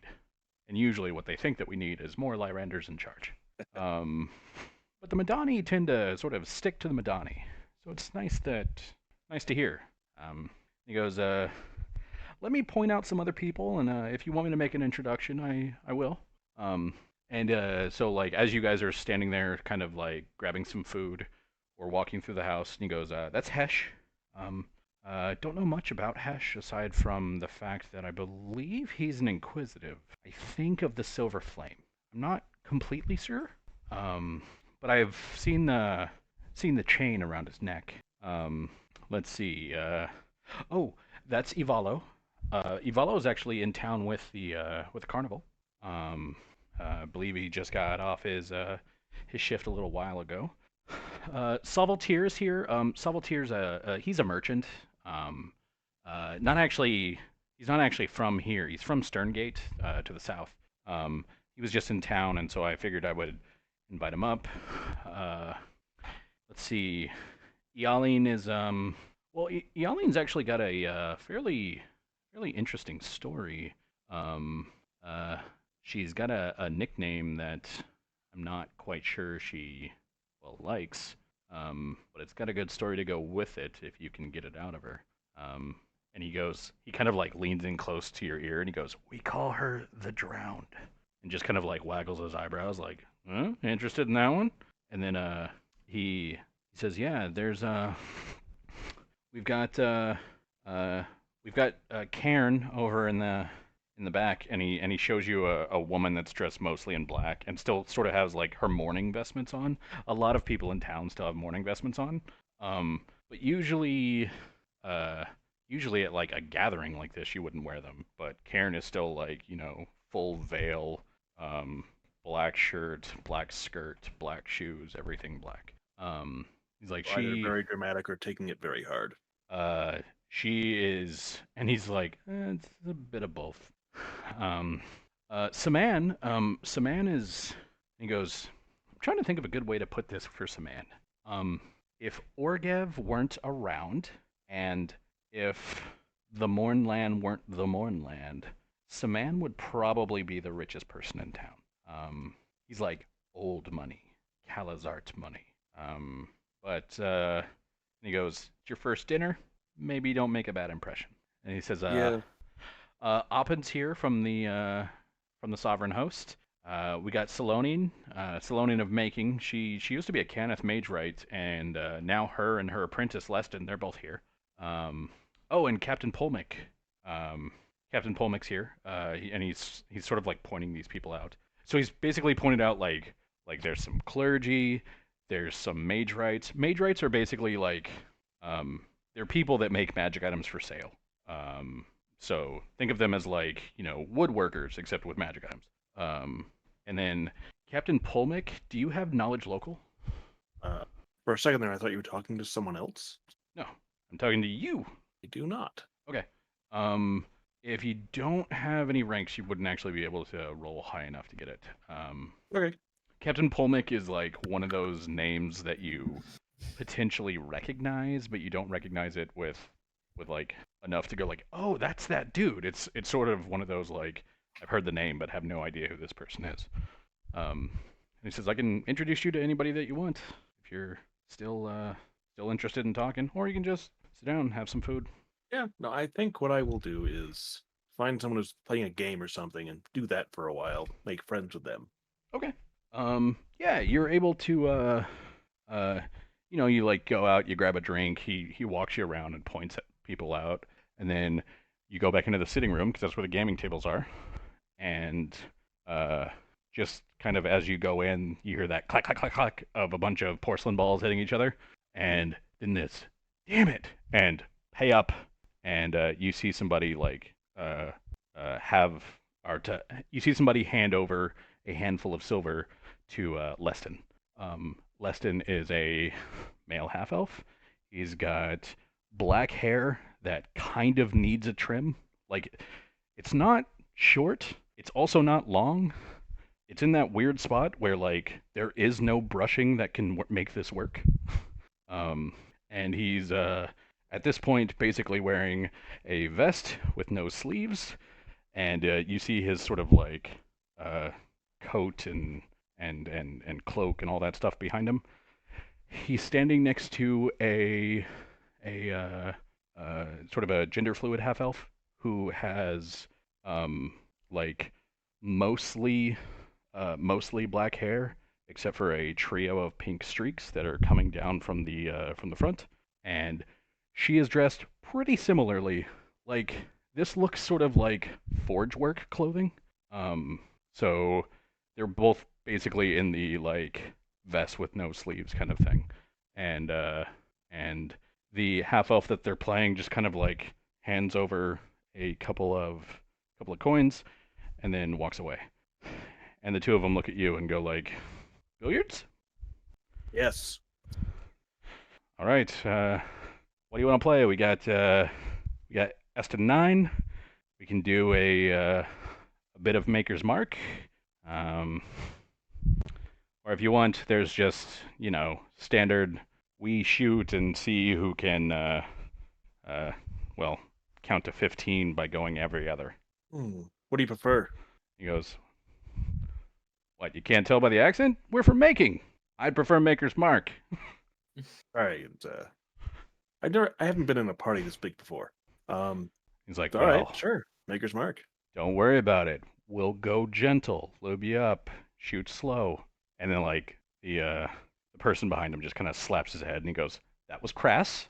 I've been informed by a team that was crass. I would like to apologize."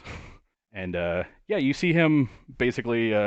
He takes the sort of triangle rack and he puts it up, and then he awkwardly sets the diamond rack kind of on top of it. And there's a lot of fiddling that goes into this, and then he stacks the balls so that the balls are actually stacked when he pulls the racks off. You basically have too many balls on the mat. You have a very sort of awkward diamond on triangle situation. And he goes, "All right, your shot." And he sort of like slides the ball over to you. And they go, "So you're the new guy that Timmons was talking about, right? That's me. The one that was helping Alder out with the mine." Yep. Huh. I'm Liar. And they're like the harp? I really hope that's what people have been calling me. Man. That's how I've been spelling it. All right. Well, you Liar like the harp. Go ahead, take your shot. Give me a ranged attack. Okay. Yeah, all right, yeah. You actually do pretty okay. It's really awkward because as soon as you sort of like tap the cue ball into the weirdly stacked balls, there is a just cacophony of porcelain. And give me a perception check. Oh, I actually have that in my sheet. Actually, not even perception. Give me a sense motive check. Wrong, so I will do it correctly. Yeah. You see like there's all this noise, and then you see like Leston, the guy that you're playing against, sort of like he just kind of like bends down and he's smiling. He's trying to hold back a laugh. And he's like sort of not quite slapping, but not quite poking Cillian in the leg. And he's like, and she's like, "Stop it!" And he's like, "Oh God." But you sink a bunch of balls, and he's like, "Well, it's still your shot." And they're like, "So, how long you been in town?" A couple of months. I haven't really been doing a lot of work in town, so I Ah. haven't exactly made any friends. And they go, "Well, if you and he kind of like motions to himself, and he goes, "I'm Leston," and they motion to their self, and they go, "I'm Cillian," and they say, "We run Cillian runs Cillian's shop, and I work there.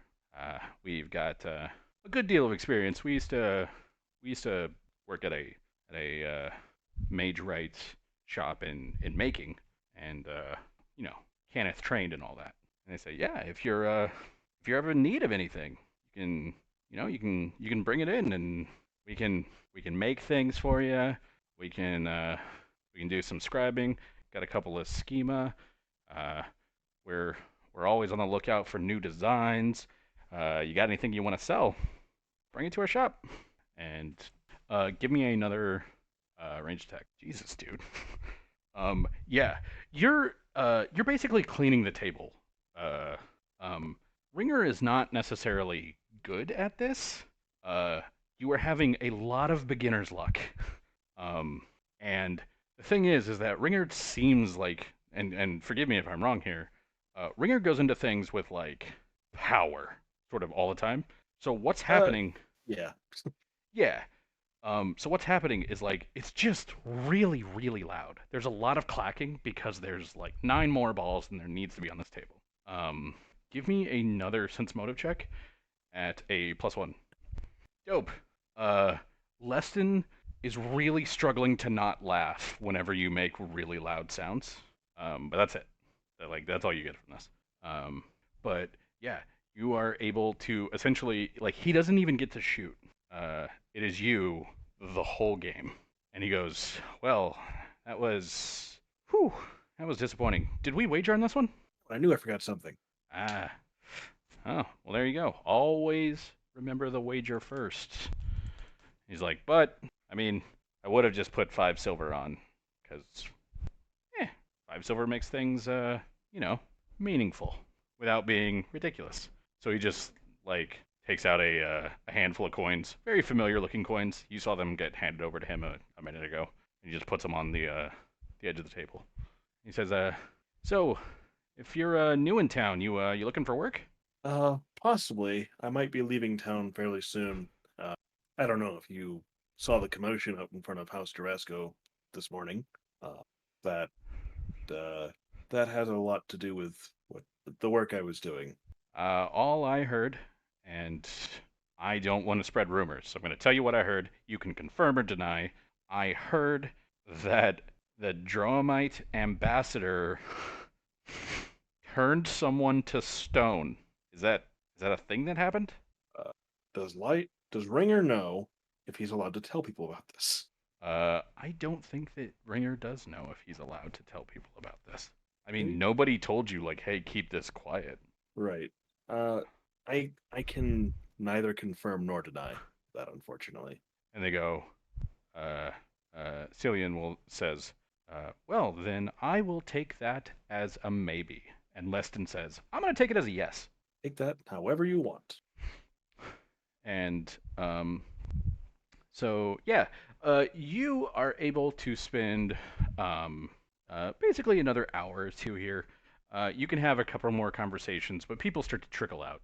Like I said, this is sort of the after party. People may basically come by, they have a couple of hors d'oeuvres, they might have a drink and a smoke or two, and then they leave.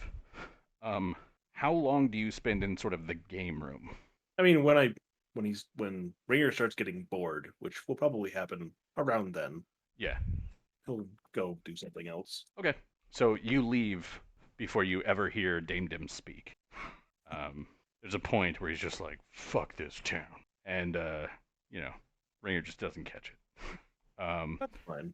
Yeah, you have a nice night meeting with some Koravar, and I don't know, it might be a pretty high adrenaline sort of thing for Ringer, even though he's mostly just hanging out, because you are not one of these people. Yeah, no, he's nervous, but he's doing his best to keep it under control. Yeah. All right. Well, cool. Then I guess we'll go to the next day. Sounds good. So, the next day, so everybody's waking up. Everybody, please speak all at once and tell me what you're doing. Okay. All right. So what we're Everybody gonna start do? talking at the same time. Guys, one at a time. So, anyways, I started blasting. That is the way to wake up. So, yeah, I'll start with Dandarin. Dandarin. I'm not existing because you kept Greta on the map and removed Dandrin. I made my choice. There you go. I exist. Oh God, I'm webbed. Take it away. Oh God, I'm webbed. I don't know why you guys appear with random. Get a random status. I don't. Yeah. Apparently, Dandarin's always webbed, and Zarak is always, was it unconscious? It seems right. Yeah. And then Ringer's always dead. Delian's always afraid. Is Ringer always dead? I think that's what it is. If you just weren't so Nope. good at it. Yeah, Ringer's always dead. It's great. So Dandarin, what are you doing? I'm gonna get up and I'm gonna just kind of start making arrangements to, get Greta carded. Okay. Yeah, it won't be too hard to get him moved over to the forge. The big thing is that you know that you're going to have to basically you need to build a shipping container. So either build it or buy it. It's basically just a big box. It's going to cost you like 4 or 5 gold. So yeah, you just need a place to put him where he's sort of, I'm going to put it, well supported and well cushioned in case anything happens to the box. Yep. So, all right, so you start doing that early in the morning. Mm-hmm. And Sharut. Sharut is going to be a little lethargic. He was in a food coma. Mm-hmm. So he's going to be a little slow getting Got out a of full bed. night of the meat sweats. Yep. He ate a lot of pie, a lot of pastries, a lot of meat. but once he shakes that off, he is going to actually uh, bust out his shiny new portable alchemy kit, and he's going to make some salves. Nice. All right. Go ahead and roll for me. I can literally not fail this check unless But don't you get like how many you make is based on how well you roll? no, if I increase the DC, the salve does better. So if I Oh, increase okay. the DC by 5, I think it's 5. Let me check that. I have the page open. Now, if I increase the DC by 10, I increase the healing granted by the salve by 5. Gotcha. Um, but Okay. since the craft DC is 15 and I'm at a 14 with the kit, yeah. So yeah, I'm gonna make 2 of those Okay. because I can, and I'm going to leave them outside of my bolt vials for now. Gotcha. Um, and and then he's gonna go about just his regular morning because that only takes minutes. Nice. All right. Yeah. Okay. Ringer, what are you doing here in this fine and charming morning? Uh, Ringer basically wakes up, gonna start still wearing the cape and the badge. Okay. Sure. I mean, they're yours. You can wear them. The cape. He's just not gonna take them off. All right. I mean, he's probably a little groggy too. He certainly drank too much last night. Okay. So basically just sort of grabbing some breakfast and then sort of doing your thing. Yep, grabbing some breakfast, putting on an armor. Okay. Cool. And then Delian, Yes. you are at Malkin's house. Um, did I ever say where Malkin lived? And don't believe you did. Okay. Then I'm gonna say that. I'm gonna say that Malkin lives right. Okay. Um. Yeah. Uh. You're at Malkin's house. I don't think I and- can actually bring my. I think you have to plot me down. Oh, do I not have a Delian on here? No. Now there's a Delian. You have a Gredic. Fantastic. Is there still a Gredic on here? It's weird. Whatever. He'll stay here. Hello, This is- past me. This is where he lives now. You're at Malkin's house, and at some point there's a sort of a knock on your door. When you're sleeping. in the Yes? morning. Oh, when I'm asleep. Never mind then. Well, I mean, it's like waking you up. I mean, Oh, okay. Yes. and the door sort of just slightly cracks open. He doesn't look in or anything. He just opens the door and he goes downstairs, Delian, and then shuts the door again. Well, I'll just get dressed, make sure my bug out bag is close by, and walk downstairs. Okay. He is sort of he's sitting kind of at his end of the room where he usually is, and he knows. I'm gonna put it. He knows sort of your propensity, your tendency towards bright things. Like the bright hair and all that. So he's Yeah. kind of at the other end of the room away from you, and Malkin's. I don't not- take offense. Malkin's not a pretty man. Hmm. He is. He's a Koravar, so he's a half elf. He's got a couple of scars on his face and around his neck, and he's got basically hair that's gray, and his clothing is also basically just various shades of black and gray. Mhm. And he's just kind of at the far end of the room with no lights or candles lit, just kind of sitting in the shadows. You see all the blinds are drawn pretty closed. Mm-hmm. And he says, "I've got a job I'm gonna try to get you in on. All right. Something that the people up top need from you. This would be your, if successful, final steps. And if unsuccessful, we'll discuss that later."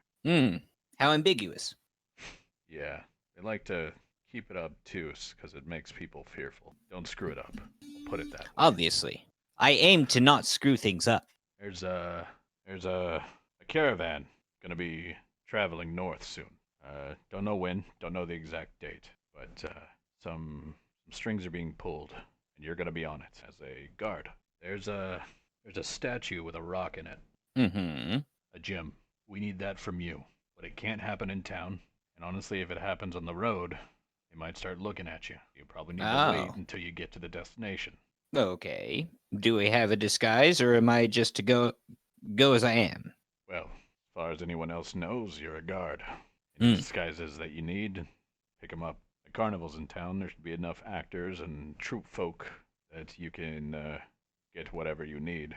But ultimately, if you're running around a bunch of humans in a caravan and you're the only gnome, there's not that much you can do. That makes sense. He says, statue of a dwarf. Get the gem. Bring it back. Statue, dwarf, gem, pickup at destination. Okay, no problem. All right. I know I made it ambiguous. I know they make it ambiguous. There's supposed to be a lot of threat in that. I'm letting you Mhm. know. They've been talking about this one. Similar gems to this one for a couple of months. And the fact that one was just found, kind of taking it as a sign. Mm. So don't screw this one up. Huh? I haven't yet. All right. And he basically like reaches sort of under the table and he grabs a small sack of coins Mhm. and kind of like slides it across the table. And it sort of it stops about a foot and a half from you. Cool. He goes, that's half now. You'll get the rest when you return with the gem. Fantastic. All right. I'll walk over and grab it. All right. You walk over. You walk over to grab it, and like as you reach out for it, like you actually sort of see the gold ring that's on your pinky sort of fading a bit until it looks like it almost looks like iron. Yeah. And it just like you just see the luster of it just sort of fade away, and then it comes back, and it's the same ring. It's just this kind of like dull gray metal now instead of the golden shine of gold. Hmm. And he's like, "That's rough. Sorry." Happens. Just gotta polish it up now, or get a new one. Been looking for a change anyway. Well, it'll be harder to sell now, but if you're gonna pull anything, don't pull it here. I know better not to shit in where you sleep. All right. And he sort of like at that he kind of like just waves a hand, like waves you off, and then grabs a notebook with a couple of papers and starts flipping through it. Mhm. So Well, I'm off. cool. And then Zeract. Oh, Zeract. Strax got some of this whiskey left, and figuring that Dandrin's had kind of a bad fucking day, is gonna try and meet up with him heading to the forge first. Okay. Yeah, I'm sure that's not hard. Like it has to be probably the first thing that Dandarin and Uswin do in the morning is go check on Grudik's body before they sort of head back. So yeah, you can definitely meet him on the way. Strax kind of watches Dandrin for a long couple of seconds, and then cracks open the small cask of whiskey into a drinking horn or half horn, and just hands it over and says, "Bad day." It was a bad day. Thank you kindly. Give it a sniff and give it a drink. This is well made. This is actually some of the same stuff that you had before. That got your mom nice and drunk. Oh, wonderful. Yeah, it's good. Like not necessarily cheap, but sort of like mid-tier whiskey. It's nice. She'll share the same with Uswin as well. Yeah, Uswin will definitely take a drink. And she'll say, "Thank you. We're gonna be looking now to get the box built. It's gotta be small enough to fit in the wagon, but big enough to hold him. It's gonna be rough, but I think he'll pull through." Not gonna be able to bring much with me this time. It's basically gonna be him in the box in the wagon. 4 mules. I think he'll be fine. You'll be fine, and he'll be fine. Grudik was always the most stubborn one anyway. I mean, hell, look at it now. He got stabbed in the heart, and he's too damn stubborn to die. It's true. It's true. I'm grumpy. I'd rather turn to stone than die. And then he did. I think he's prophetic. And then he did. So, yeah, Uswin basically, like, goes and she, like, goes back to the shop with some measurements and that sort of thing, and then starts Yep. talking to people so that they'll be able to provide the wood so that she can build the box. It's I'll work on like kind of an agreement with the carpenter, perhaps. yes, Basically, being like, I'll do some masonry or blacksmithing work in exchange for yeah, the box. and that's the kind of stuff that like a lot of the tradesmen in town have like no problem at all in doing. Like if you guys want to trade like or like barter with trade, or barter with your own skills, that's the kind of thing that a lot of people would just be like, yeah, like you want a chair and in exchange you're going to build me a lamp, of course. Yeah, so basically, that's the deal. I'll go strike with them. Yeah, cool. Yeah, and then so basically, then I imagine Zarak that you tell everybody else that there's the meeting that you requested. Yeah. Okay. Yeah. Cool. So then around 9 o'clock ish, you guys head to the manor. And yeah, I will activate, and then I will place you all on the manor. 1 sec. Let me configure this because I realize that you're probably all blind. Yes.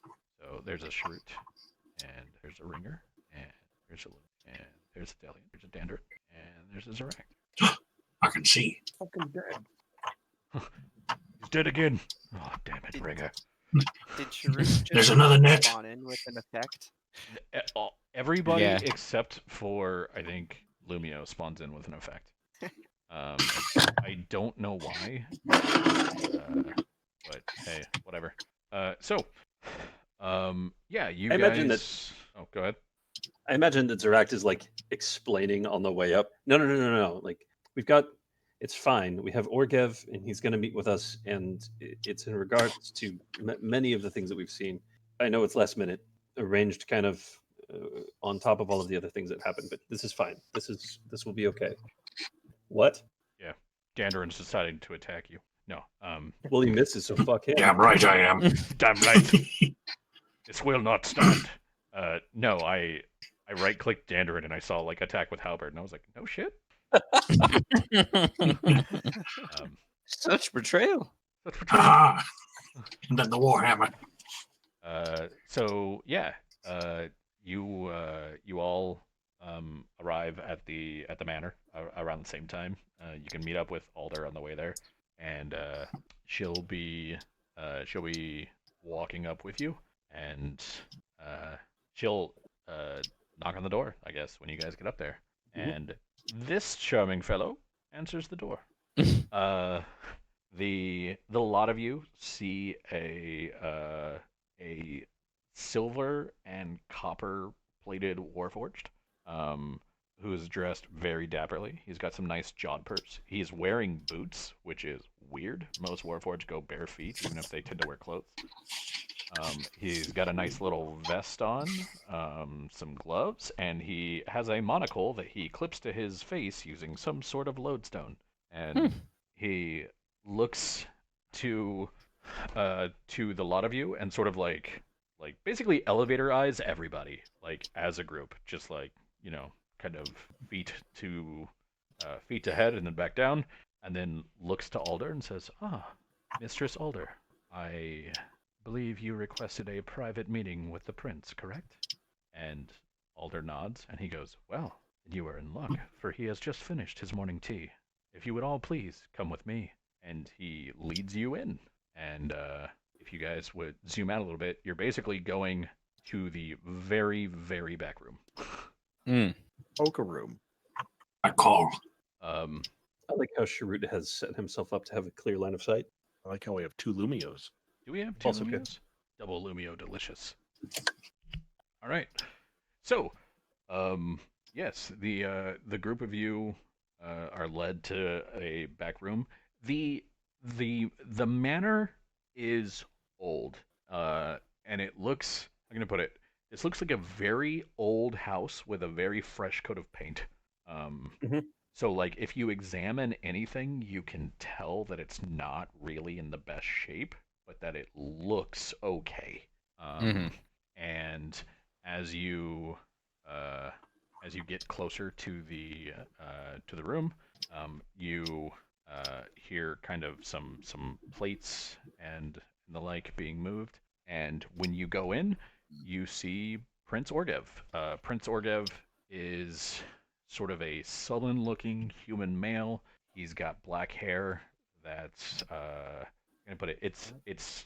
Not it's not long enough to be shaggy, um, but still probably needs a bit of a trim if he's supposed to look the proper prince. Uh, his he's got like bags under his eyes. This clearly is not a man that gets a ton of sleep. Uh, there's uh, there's kind of a from shoulder left shoulder to right hip. There's sort of a cord that goes across what he's wearing. Not necessarily a bandolier. It just looks like a piece of rope that is holding up. But it's not attaching the cape. The cape is not attached with the cord.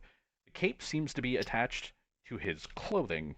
The cord is just sort of like touching everything, and but it has sort of a regal flair to it. Um, and when he sees you, you see him take a napkin and sort of dab it at his mouth, and then he sets a cup off to the side. And he says, "Please, please, everybody, come in, and if you if you need anything, please let us know, and myself or Cogsworth would be more than happy to make sure everyone is well provisioned for whatever talk we will be having. Um, I'm I'm afraid I don't know most of you. I have of all of you here, I have only officially met with Sharut, and he sort of like meets eyes with Sharut and nods. He says, Sure nods back. If the rest of you would like to introduce yourselves, we can get down to business." I'm going to assume for a second, at least, that Delian's not actually here. Really? Yeah. Okay. Because you're not like officially. I'm not technically part of the group. You're not officially part of the group. Yeah. Yeah. Totally makes sense then.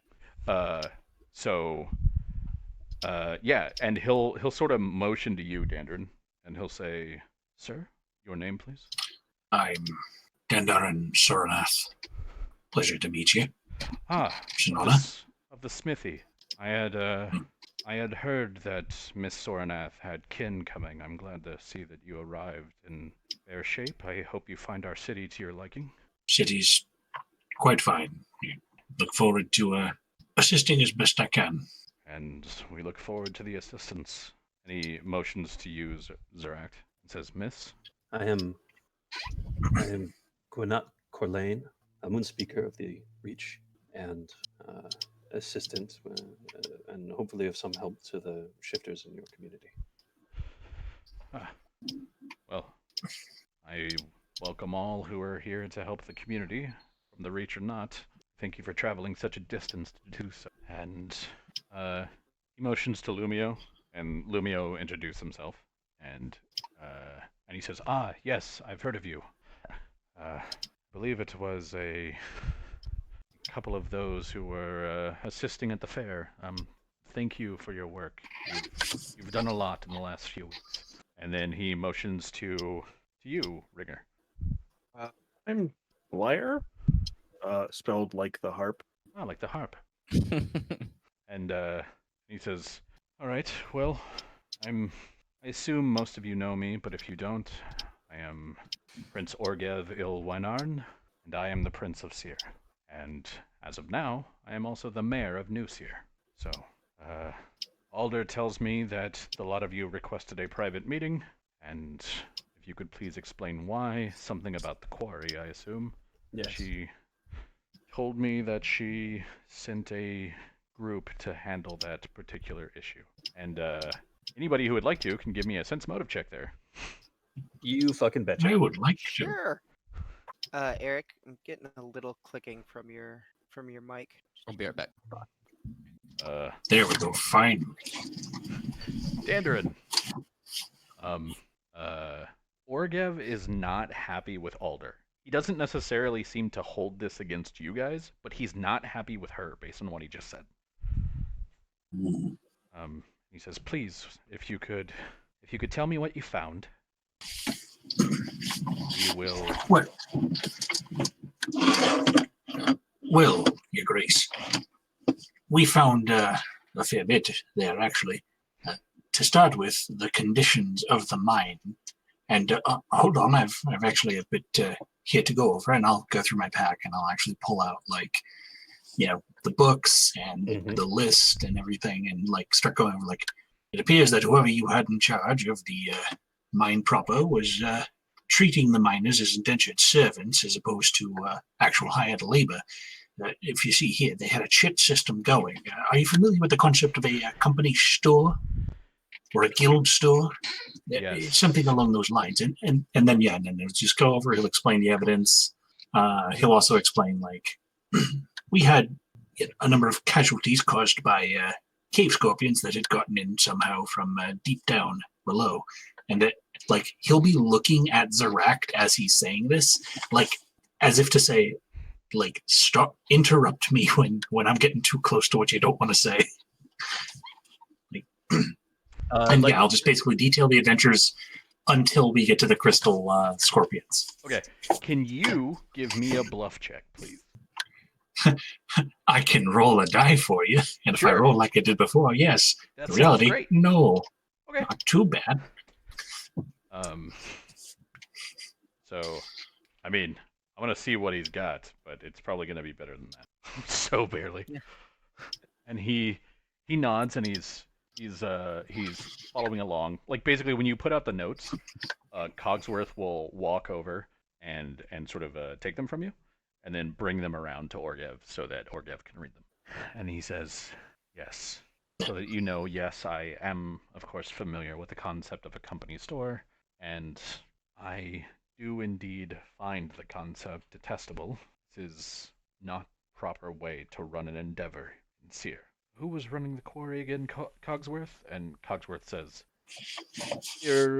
Irmauk, I believe, sir. Hampton Irmauk. He's like, yes, of course it's an Irmauk.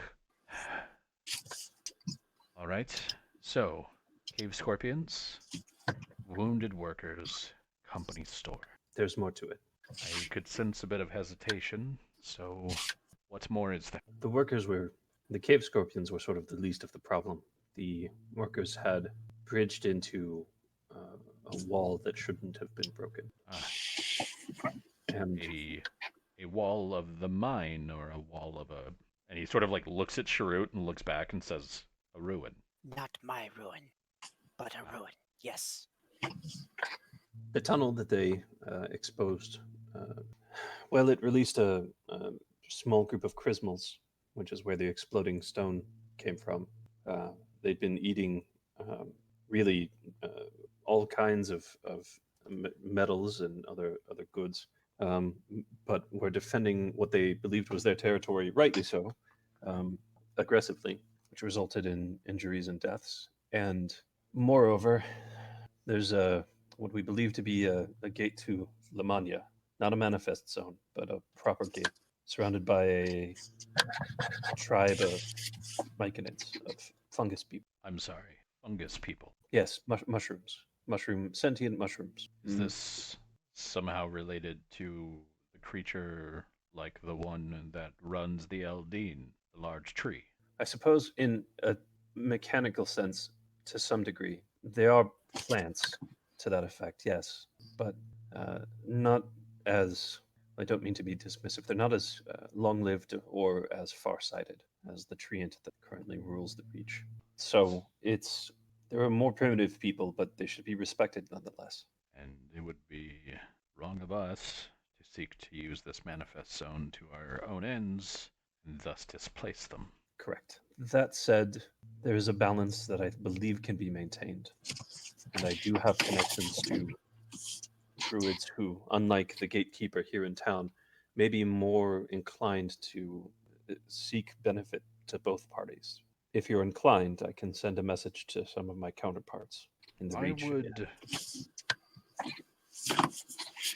Given the information of the message, I would ask that you refrain from sending one for now. We don't know who might pick up on such a thing, and while I do trust the sending house, for the message to be taken to whoever it's meant for, someone has to leave that sending house to go get it. So, for the moment, a bit of time to contemplate, please, and we can figure out what we're going to do. The scorpions, crystal or otherwise, these are taken care of? Will the people be safe? Yes, to the best of our understanding, we've cleared out as many of the scorpions as we could. The Chrismals we dealt with, but unfortunately, the Chrismals are intelligent. They're not. They can be bargained with if they do show up. The cave scorpions we took care of like vermin. All right. Well then, can one of you, and you guys can decide among you who is doing it. Please give me a diplomacy check, and up to 2 of the rest of you can assist in that check. I will not be doing the diplomacy check. I would like to do You want to do the diplomacy check? mm, My diplomacy is actually pretty solid. I mean, you can also do the assist. True. Very true. Like, if you do the assist, you just give a solid +2. So, yeah. Yeah, if you want to do the diplomacy check, I'll assist. Cool. I still have to roll for the assist, right? yeah, you just have to get a 10 to assist. Damn. All right. So you give a +2. Is anybody else assisting with the thing? Lumio might. You know what? Lumio probably could. Lumio has a, I believe, +7. Jesus. Shit. All right, you get a +4 to your roll. So it's the perfect time to roll a 2. Oh, geez, nice. Fuck. Nice. There we go. All right, so you present all of this, and Orgevs sort of takes it all, and he's listening to you, but he's doing a lot of like looking at the book. Mm-hmm. And he says, Cogsworth, we haven't been charging many taxes to Lord Irmalk, have we? Cogsworth says, no, sir, we have not. The service that he was providing was being provided at to the benefit of the town, and thus was rendered tax-free. And Orgev says, well, by ignoring this particular facet of Siren law, he has not been providing this to the benefit of the town, and has essentially been treating our men as a Carnathi might treat a Warforged. I will not have it. I need my people doing their job because they know that the town needs them doing it, not doing their job because it's the only way they can get a bowl of soup at night. See that Irmalk is charged back taxes with interest for the 2 years that New Seer has been enfranchised. If we have to go to the counting house to do this, let me know and I will make the call. And Cogsworth nods a bit and says, Irmalk won't like this, sir. He may raise a fuss and potentially go to Rote, take up the issue with King Boranel. And Orgev sort of shakes his head, and he says, well, in that case, get Western to search his home, and see if these deals, these chits, were made in town. He might not have passed them off, or he might have passed them off at the quarry. But if he made these deals in town, then he made these deals on the grounds of New Seer. And per King Boranel's decree, I am free to run New Seer as if it was Seer. I could care little about any rumors, ramblings that man takes to Rote. I will not have this in my town. As to the portal, Lamanian or otherwise, a manifest zone like this is vital. I don't know what we can get from it, but if it can benefit the town, I would like to see that it does.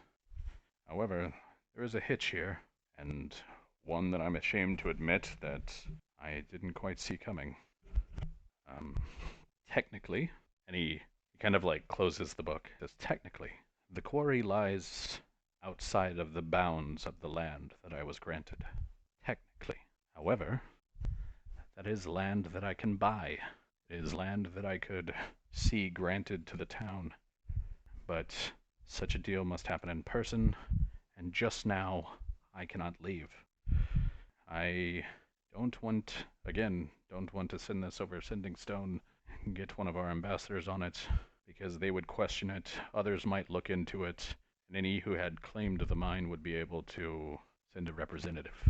So, in a few days' time, I will send a lot of you to the north, where there is an official cleric, and that clerk should be able to process such a request and to make sure that the quarry is granted to the town fully legal and proper. I merely need to gather the funds and a few favors to make sure that it happens. Is this agreeable to the lot of you? I would be in your debt, and that's something just now that I think you might find as useful as I do. I believe it is agreeable. Sharud agrees to these terms. Good. I've made a promise.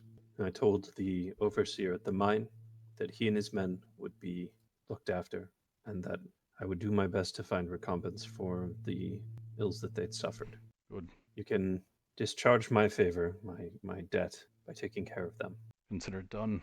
And he looks to Cogsworth and he says, ensure that the taxes go first to back pay for these miners. And Cogsworth says, yes, of course, sir. And Alder kind of like knocks on the table. Like there's a little like, and she goes, houses. She says, I'm not saying they each get one, but the men have told me themselves that they prefer going to the mine because at least they can sleep inside and off the ground. And he nods and he says, yes, of course, houses. We will see what we can do there. Cannot promise one for each, but the next few loads of the quarry stone will go to Clawtown first. And, yeah. So, at that, Orgev is going to, basically, he looks down at a device that he has tucked into a pocket, and he sighs and he says, I'm afraid that I have somewhere to be just now. If any of you need anything in the future, please come to me. I can't always promise that I'll be ready or that I'll be able to help, but if you're in my town, your aim is to make sure that we see a bright tomorrow, then I will do what I can to ensure that you have the ability to see that through. And he stands, and you see him kind of like grab the book, and he sort of like lifts it up, Dandarin, to like show you, and he says, I will make a copy of this and then return it to you. And then he walks out of the room. That's reasonable. Alder, before we leave, I do have a question. If you happen to know where one particular family lived, I have something from one of the miners we were able to recover, and it goes to. We wanted to make sure it went to their next of kin. And Alder says, if you leave it with me, I can find them. And I give them the information. Okay. And yeah, she'll take the downstone, and she says, yes, I believe I know where his child is. I will take it to them. Well, I think that's where we're going to start for the night. So, basically, you guys will have a couple of days of downtime, and then you will start heading north to Star Alaska. So, cool. Anybody have any questions about anything before I shut off the stream? Nope. All right. Well, thanks to everybody for watching, and we will see you again next week.